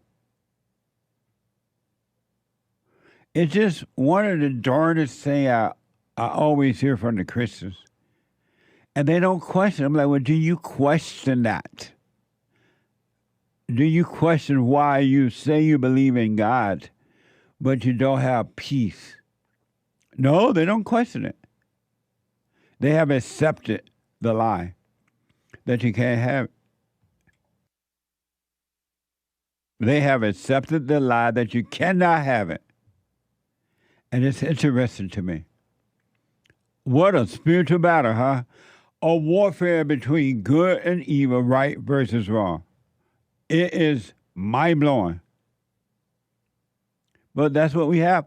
And that's why, not the only reason, but that's why one of the reasons America would never come back. Because America is a Judeo-Christian nation. It was founded by white men who, with the help of God, created the greatest country on this side of heaven, and it was based on quote-unquote Christian values. But the Christians today don't believe that. They don't believe in God. They believe about him. They heard about him. They can read about it. Oh, they know the word. They read the Bible every day, all day, every year. But they don't believe in him. They don't know him. And it's interesting because we're losing the country as a result of that. Kat, our first time call out of Wisconsin. Yeah, Kat, welcome to the show. You're on the air. Thank you. Well, total subject change here, 180. Yeah. So I apparently have been involved with a man who's a narcissist. Didn't realize, didn't want to think it, began seeing the tendencies. Listen to you had a short that I listened to the other day, which really gave me some clarity, stating that it's actually a spirit of narcissism, and the person doesn't seem to want it out, so there's nothing you can do. I guess my confusion lies where there were well, no, I'm not even going to get into the relationship. I'm just saying I'm kind of a fixer person, and so I don't even know how to approach him. He left me. I know the thing is for them to just start over, leave and start over, no actual breakup. And that sounds pretty much what happened here a few days ago. I'm moving on. I'm moving on, but still feel some compassion toward this person, and just wonder if there's anything beyond the comment that it's a spirit. Maybe they don't want it out. If there's anything beyond that I can do to help the situation. Is this your boyfriend or your husband? Yeah, a boyfriend of a year and 8 months. Oh, okay. I mean, the week before he was talking about getting us a place together. He said, "I'm sorry, honey, I don't have the money to get us our own place." And, we were talking that way long term, and we're the love of each other's lives and all of those things. But, he says the right thing. But then I would try to tell him that it's confusing when sometimes his behavior doesn't coincide with his wonderful words. And you were willing So to... it's a spirit, I guess. You were willing to live with him without being married to him? Kind of a sticking point. When the subject of moving in together would come up, I would have to have a discussion with him, but he's not too much into... He talks about a lot of wonderful things and is super smart and shares an awful lot with me, but when it comes to sitting him down and asking some questions, I guess in true narcissist form, that doesn't happen. And so you were willing to live with him without being married to him? Oh, yes, that was your question. I'm sorry. Possibly. You were? Possibly. I mean, it's not really in my belief system, and we'd have to have a discussion about that and let him know that it's not my belief system. And so were you going to say yes or no to living without being married? Wow. I very well might have said yes. And why were you willing? What's wrong with you that you were willing to live with him without being married? What's wrong with you? Just thinking that things could get better. Well, I know that's stupid, wishful thinking, but just because this man, before I realized about narcissism, he really is the love of my life. And how's he the love of your life and you're willing to do the wrong thing? Ah. Wow.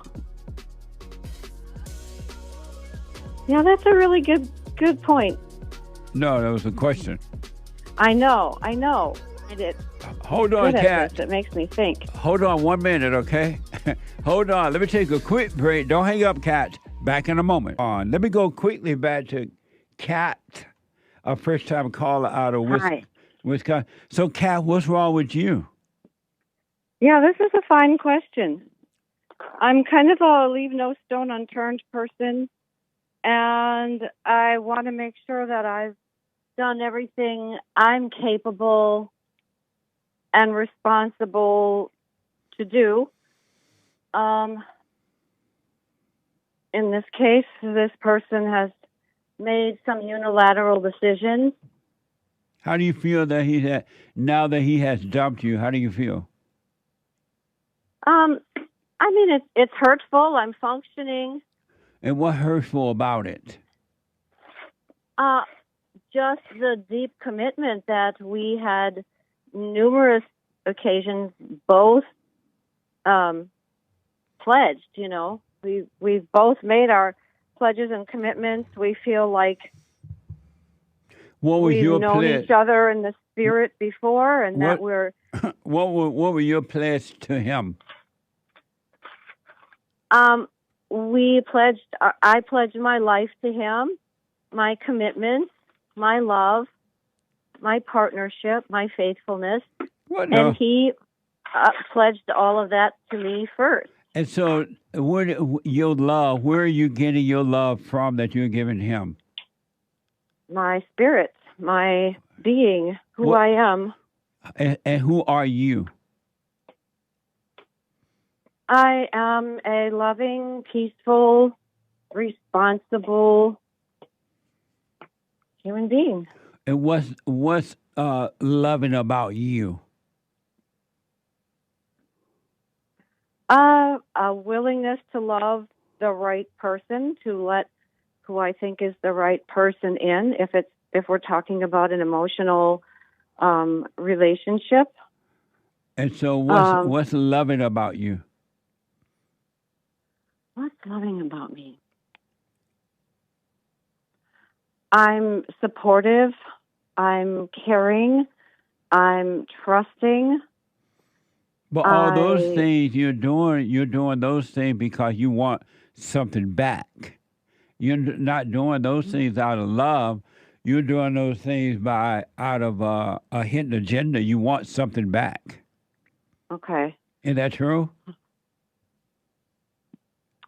In a committed relationship, yes. And so why do you call that love when you're doing it because you want something back, not because you love them? Well, that's why I'm still being somewhat open to what is going on, because I see possibilities, but I am giving, I am loving, and yes, I would. If you didn't in want my mate, I would want all that back. Right. If you didn't want anything back, would you still be a loving person? Yes. And then, so why do you want something back then? Well, I can still love the person from a distance and not be involved anymore. And so, Kat, who are you?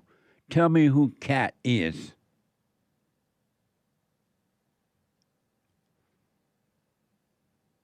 Crickets, hey. Like I say, I love animals. I respect life, all life forms. Maybe a little less when it comes to snakes, but I respect life forms. I try to help them. I help others, and when what little there has been a specific male in my life, I've had two close relationships. One was a marriage before, and wound up divorced after 15 years. So far you told me about your emotions and what you do, but you have not told me who you are. Yeah. Yeah, I guess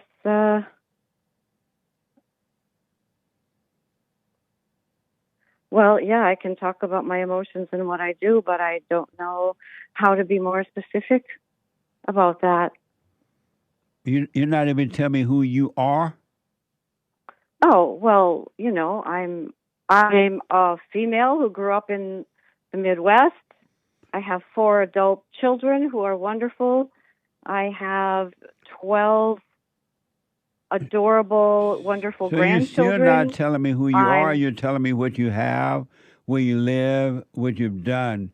But you're still not telling me who Kat is. You're telling me about your emotions. You're telling me about where you live, what you're doing. You hate the snakes. But you still haven't told me who you are.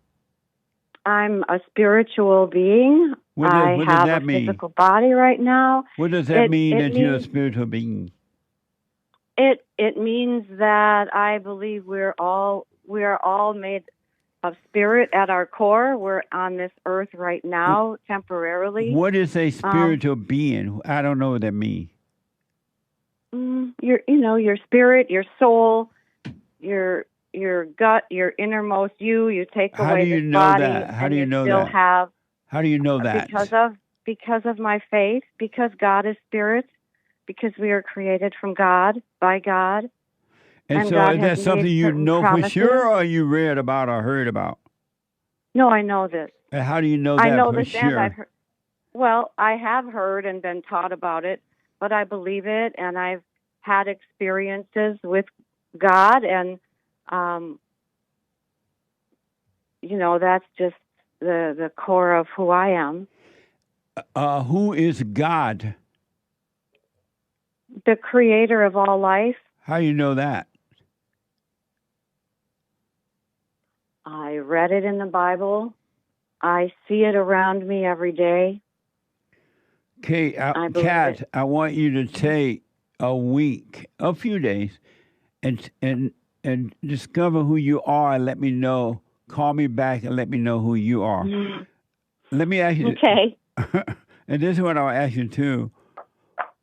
Why do you play God?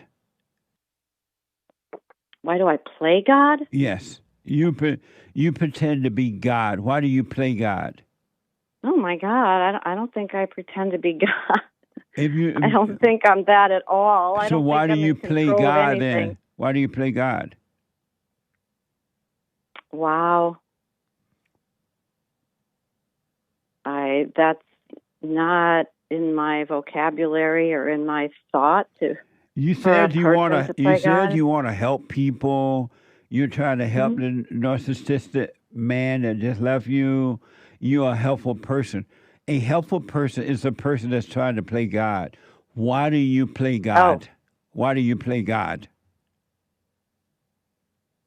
Well, like I said, I like to fix things. If I see a solution or But you think can't there could fix be a it. solution, You cannot but it's fix not always. anything. I know it's not up to me.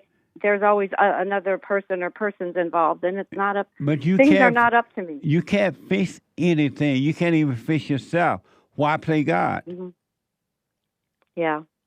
No, that was a question. Well, I don't think I'm playing God. What do you think you're doing when you're trying to fix yourself and others? If you're not playing God, what are you doing?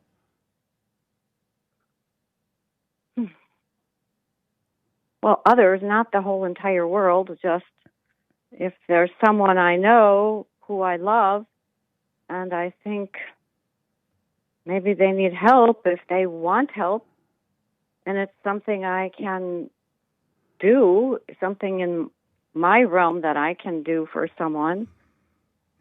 You can't fix yourself or anyone else, so why do you play God? Wow. I just don't see it that way. I don't have an answer for you. And why don't you want to see the reality that you're playing God? Well, I will think about that. No, I'm asking, why don't you want to see that? Well, why do you I call wanna it see that. something other than what it is? Because I prayed a prayer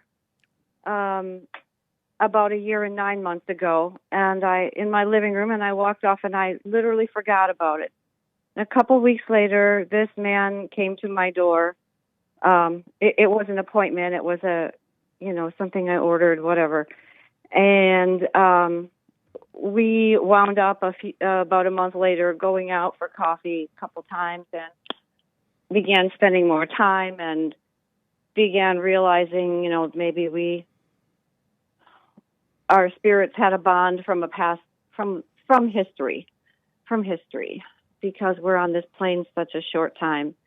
And so we just began bonding and spending time and getting to know each other. Is this the same guy you say is a narcissistic person? Yeah. Oh, so Satan sent you, you prayed to Satan and he sent you a man? No, I don't pray to Satan. But then you got this man that he sent you was from the devil, right? No. But you said you're a narcissist and he left you. You think he was from God? That's the confusing part. Would God I prayed send this you prayer, he showed up. Would God send you a narcissistic man? Oh. Didn't think of that. I don't know. You think God might send you a narcissistic man? I wasn't looking for that. You say you prayed for it. For that. I prayed for some specific things, and there were some some signs that I didn't even recognize at first, but as weeks went by, it's like, oh my God, that's something I prayed about. Kat. And I kept it to myself. Kat, do you think you prayed to God and God possibly sent you a narcissistic man? Could have, because this world is not perfect. So God give you I bad. am not perfect. You believe that God give you bad gifts? No. But then you said possibly God sent them to you. Yeah. But you said God doesn't give you a bad gift. Is a narcissistic man a bad gift or a good gift? Well, there was so much good. There was so much good. There was nothing good in that. Zero. Oh. It was all an illusion in your mind about him and in your mind about you. It was an illusion. Why don't you stop living in your imagination and live in reality? Mm-hmm. Okay. That makes sense. That was a question. Yeah. Just because I see other things, I tend to see both sides of the fence. I see the good, I see the bad. You see all bad, you see no good. And you're calling good bad. Anytime somebody sees both sides of the fence, they're seeing all evil and calling it good. Wow. Why don't you drop your anger so you can see?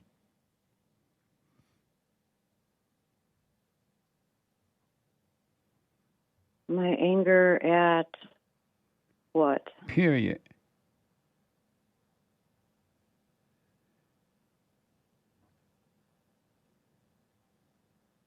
Drop my anger so I can see.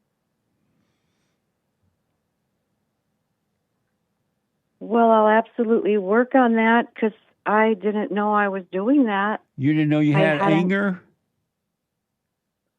I mean, some things can get me angry. So you didn't I know don't you walk had around as an angry person. You didn't know you had anger?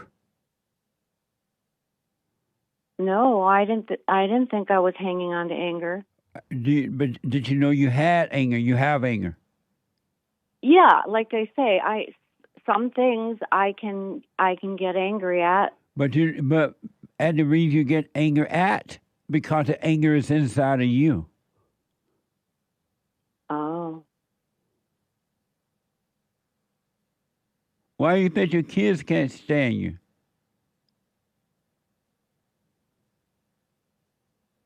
Why do you say that?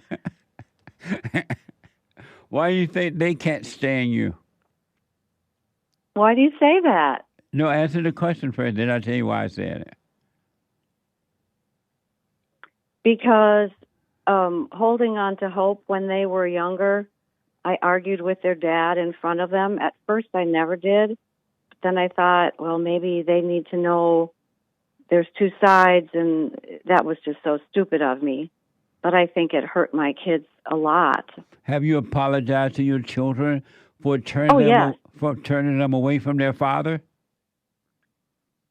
I apologized to them for my behavior. Why have you and for hurting them? Why have you apologized to them for turning them away from their father and playing victim?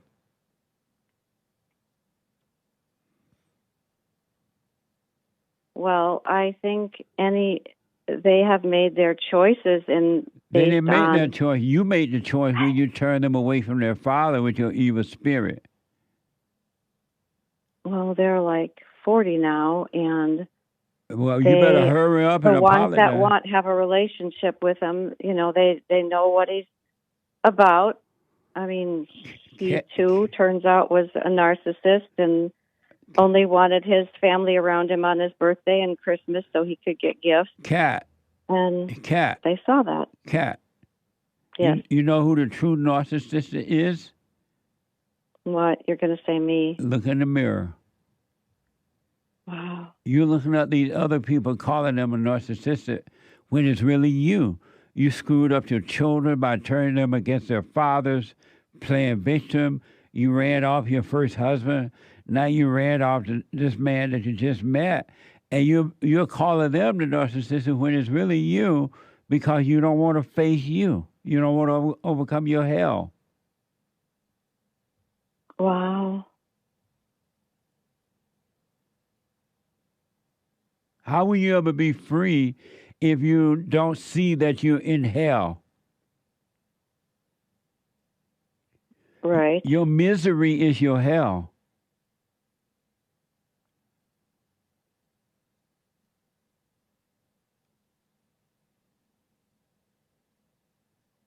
Well, that makes sense now that I hear it. Your mother still living? No. Forgive your mother. She recreated you in her image in the same way you did your children. Your mother was from hell, and she passed her hell on to you, and you passed that hell on to the children. Wait. And now they're going to pass it on to their children. What do you mean my mother was from hell? How do you think you created you? How do you think you became like you are? It came from your mother. Your anger, her. Well, I came from two parents. I know, but your mother came from two parents. But it's your mother that turned you away from your father. She played victim. My dad and I were very close. And she didn't like that. The worst thing for a child is to be close to their father. That mother will destroy that child. Any child that look like their father, boy or girl, or close to their father, the mother will destroy you. Because she hates your father, so she hates any image of your father. And she's jealous. Oh. I understand the parallels you're drawing or what you're saying, but you'd have to know my parents and they had a loving relationship. They loved us kids. No, they didn't.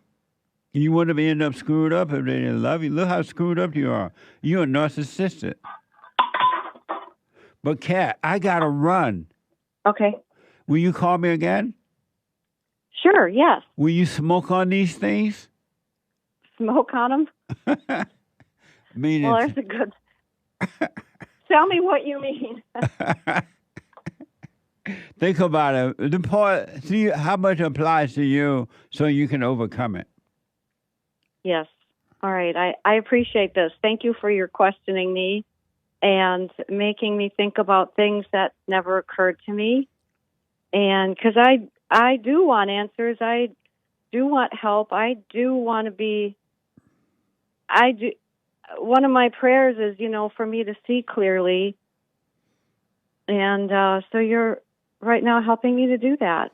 And you take your eyes off everybody else and just look at you, and you see what's going on inside of you. You're going to understand the world outside of you, inside of others. And go to rebuildingtheman.com/prayer. And I want you to do the silent prayer so God can bring you out of the darkness of your imagination. All right. rebuildingtheman.com/prayer. Let me know how it goes. Thanks, Jesse. You're welcome, Kat. All right, take care. Bye-bye. Bye. I forgot we got to do Super Chat. But in the meantime, I want to go to Jessica out of Texas. Jessica, welcome to the show. You're on the air. Hi, Jesse. First of all, happy White History Month. Happy White History Month. July just feels white. I just wanted to share a little story with you about something that happened to me this past weekend. My husband has been taking up golfing. It's just something that he really enjoys doing. And so in order for me to kind of spend a little bit more time with him, I took it up as well. So it's been raining a lot here in Texas, and he hasn't been able to go with his work schedule and everything. So we had an opportunity to go this past Saturday. We went. I had prior engagements like around 3 o'clock, so I had to leave at a certain time. Once it got to that time and I expressed, hey, we have to go because obviously we drove together. He was going to bring me home so I could take my car and do what I needed to do. And I could tell he didn't want to leave because, he had been waiting for that time for so long.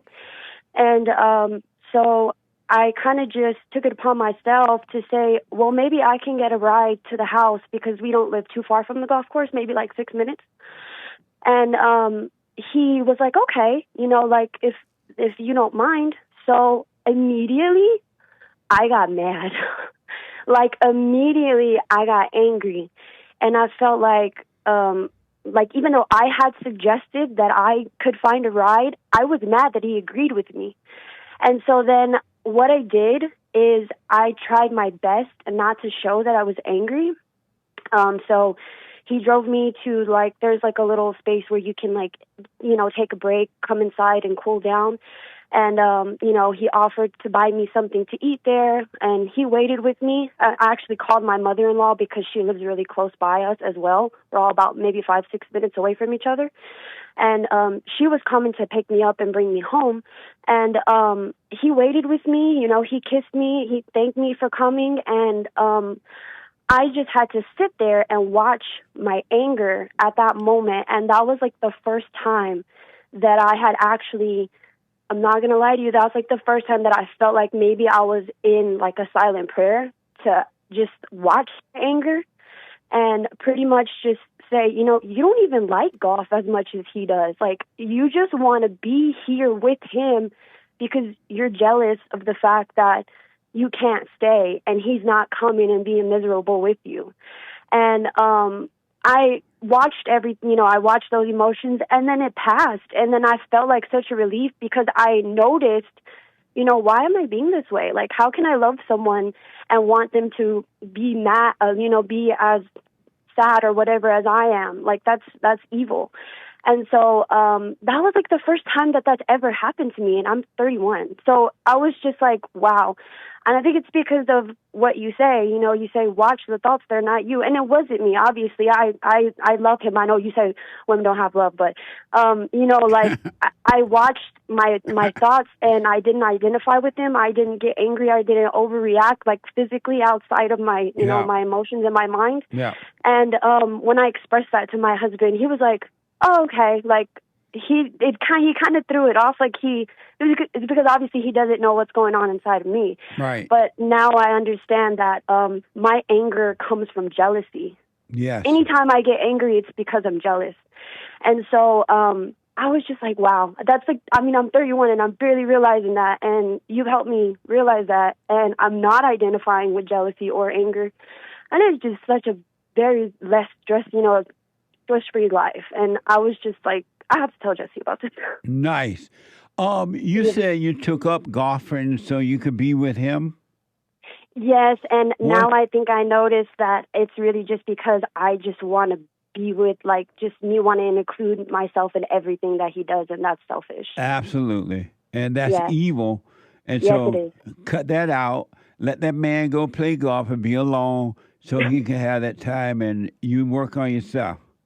Yes, exactly. I noticed that now. So I encourage him to, because we see men all the time out there by themselves, and they're actually really good, older men. And, I'm maybe he's not getting as good as he wants to be because I'm always right here with him. Right. You're always in the way, and you're doing it for your own personal thrills. It's not that you care about him. You're just trying to make your own ego feel better. Yes. Amazing. So I say love the thank you. fact that you were able to watch that in that moment. And I want to encourage you to continue to do that. You got to just watch. There's nothing else to do but watch the false self. Yes, sir. And I just wanted to share that with you because that's something that I've never been able to, put my hand on it or pinpoint that's what my anger comes from. So thank you so much. Thank all of you guys for what you do, and have an amazing day. Amazing. You're welcome, Jessica, and stay with it, all right? Yes, sir. All Bye-bye. right. That's an amazing story. What the? Rod is a first-time caller out of South Carolina. Rod, welcome to the show. You're on the air. Good morning, sir. How you doing? All is well, Rod. Thanks for calling.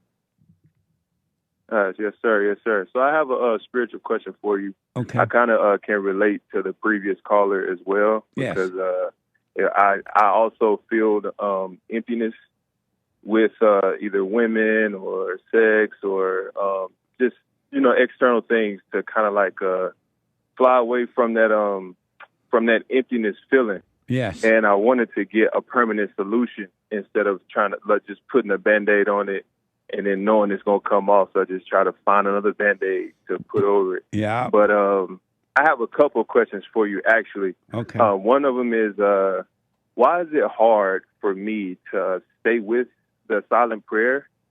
Because it's like I'll do it. Maybe I'll do it for maybe like a week straight. And then maybe the next 2 days, I won't do it. And then I'll start again. And then I'll stop again. Like, what is it that, I don't know what it is. Like, I've always tended to start something but not follow through with it, not finish it. And I don't like it at all. However, it still happens. So I'm just trying to figure out, like, what is it? Like, what is that? Number one, you stop doing it because you still love your misery. You're not totally ready to be free. And then number two is you listen to the voice of evil, which is your God telling you, oh, you're okay now, you feel better. Oh, you don't have to do it this morning. You don't have to do it now, you can do it later. You still listen to the voices of evil and calling it you. Yeah, I understand that. But once you really get sick of the hell that you're living in and want to overcome it, you're gonna commit to being still and allow God to take over. Because that's what the silent prayer is. It brings you out of the darkness of your emotions. All emotions, good or bad, are evil. It brings you out of that by bringing you out of the thoughts, because you can't have the emotions unless you have the thoughts first. And you're going to see that those thoughts are evil. So no matter how painful it gets, no matter how lazy you feel about it, or the devil tell you don't have to do it right now, just pay that no attention and put it first. Seek the kingdom first. Learn to be still first, and it'll become natural for you to do it. Okay, I understand. My second question was, why is it easy for me to believe the thoughts and emotions instead of let them be? But you just answered it for me. So yeah, you have identified when your mother traumatized you. Before she traumatized you, you were innocent. You knew God. You knew the truth. You just you're confused on some of those things as a kid, but you knew God. And then when your mother traumatized you, you forgot who you were, and you have amnesia. You forgot who you were, and you went into the darkness of your imagination, and you've been living there ever since. Right. Okay, I understand that. Have you forgiven your mother? Yes, sir. Yes, sir, I have. I've forgiven my mother and my father. And I actually did that before I went into active duty. And whenever I did that, I didn't feel any difference. However, once I did it, I continued to do the silent prayer and continue to just watch all of what the thoughts was telling me. You made her mad whenever you whenever you said that you forgave her for resentment, cause, etc.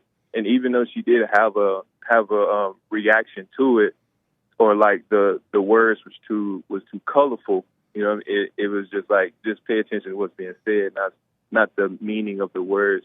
Yes. Or whatever. Yes. The thoughts was telling me, you should have chose a different word to use, so you can easily let her understand. You understand what I mean. I do. Yes, sir. I did. I did forgive her, and I also forgave my father. And it was the total opposite with my father. He understood. Yeah. But see, the thing was with my father, I was rejecting his love for a long time because I was staying with my mother for the majority of the time. Yeah. Between maybe 17 to 21, or maybe a little bit younger than that later. But as I was doing that, and the conflict that I was having with my father, it was detrimental. Yeah. And I was like, you know what? I'm gonna just stay away from. Hopefully, it'll go away. but then I couldn't stay away from my father. I would always go back. And it was a moment where I had like a revelation come over me. It was like, this is your father. Like, he is dealing with things as well as you are too. He has a past as well as you have. And he's probably not forgiving people as well as you have too. So why judge him? Because with me judging him, I'm judging myself. 100%. And I'm used to, yes, sir. And I'm used to judging myself because I've always been told that I'm hard on myself. And I understand it because I want myself to be the best at everything. However, that's I don't think that's realistic. Right. So with me doing that, I forgave him. I forgave him before I even heard about you and what you preach and how you teach to go back to within, to the teacher within. Yes. I did that before, so I have an understanding of what the truth is. It's just I just can't seem to follow through with it. I just believe the thoughts, and it's and I you know what, I was about to say I hate it. You know, I sincerely do hate it, and that may be something I need to let go as well. Absolutely. I hate not following through things. I hate not following through. I hate not committing to something and really sticking through it, no matter how lazy it is, quote unquote lazy, or how I don't think that it's working. You know, just still continue to do it. I hate not doing it, and I want to figure out like what's a permanent solution for it. As of this day, this moment, stop hating anything. It's enough to don't have an opinion about it, good or bad, right or wrong. If you're not completed something, just realize you didn't complete it, but don't call yourself a name. Don't regret it. Don't resent it, and just get up and do it. But you got to drop all ideas. You got to drop hate. You got to drop anger. Otherwise, you're keeping yourself in hell, because anyone that has regret, anyone that has anger is worshiping the devil. Satan is their God. Right. And that's why you cannot worship God, the true God, and the false God, Satan. So drop your ideas about that. All that stuff is just ego. Yes, sir. I understand. It's all one more question, and I'm going to let you go. Okay, well, let me just say this. Okay. Even when you miss a day from doing the silent prayer, don't have an opinion about that either. Just realize you didn't do the prayer, but don't call it good or bad. Don't call yourself names. Just go back to the prayer. That's all. Okay, I understand. I understand that completely. Okay. Yeah. Okay. Thank you. You say yeah, go ahead. This was yes, sir. It is a question, but it's more of like a comment than anything. Okay. It's whenever I have to do something, and this happened to me. It's not a backstory. It's just kind of like a long story short. I was dealing with someone, and the hell came out of them, and I didn't see it coming. And when the hell came out of them, it slapped me in the face, and I heard about you whenever that happened. And whenever I was listening to your previous videos dated back to 2017, 2018, and also recent from the time that I was dealing with him, I heard about the silent prayer, and I was doing it. And as I was doing it, I felt like I was being pulled away from this individual. Yes. And it was showing because she didn't have the control over me that she wanted. You know, because I was like, I had Mr. Peterson, this feeling that I had whenever I heard of you, and it was a moment of hell that happened, and I just sat still in my car, and I was like, if I'm gonna die, I'm gonna just die. Just take me now. I'm gonna just let go of everything. Right on, Mr. Peterson. Once that happened, I got released. Yes, both spiritually and physically, I got released from this individual. But for the question I have with that, whenever it's something conflicting me or whatever that is, I go on the straight and narrow. However, whenever it's nothing there to conflict me, it's like I'm in and out of it. It's like, oh, I can do it, or it's like, well, I didn't. You know, I'm pretty good at it now. You know, so you know, all is well. But it sincerely isn't. However, I just can't seem to, fluff pluck that out, even though all is well or all is not well. Even though all is not well, all is still well because I have no worries.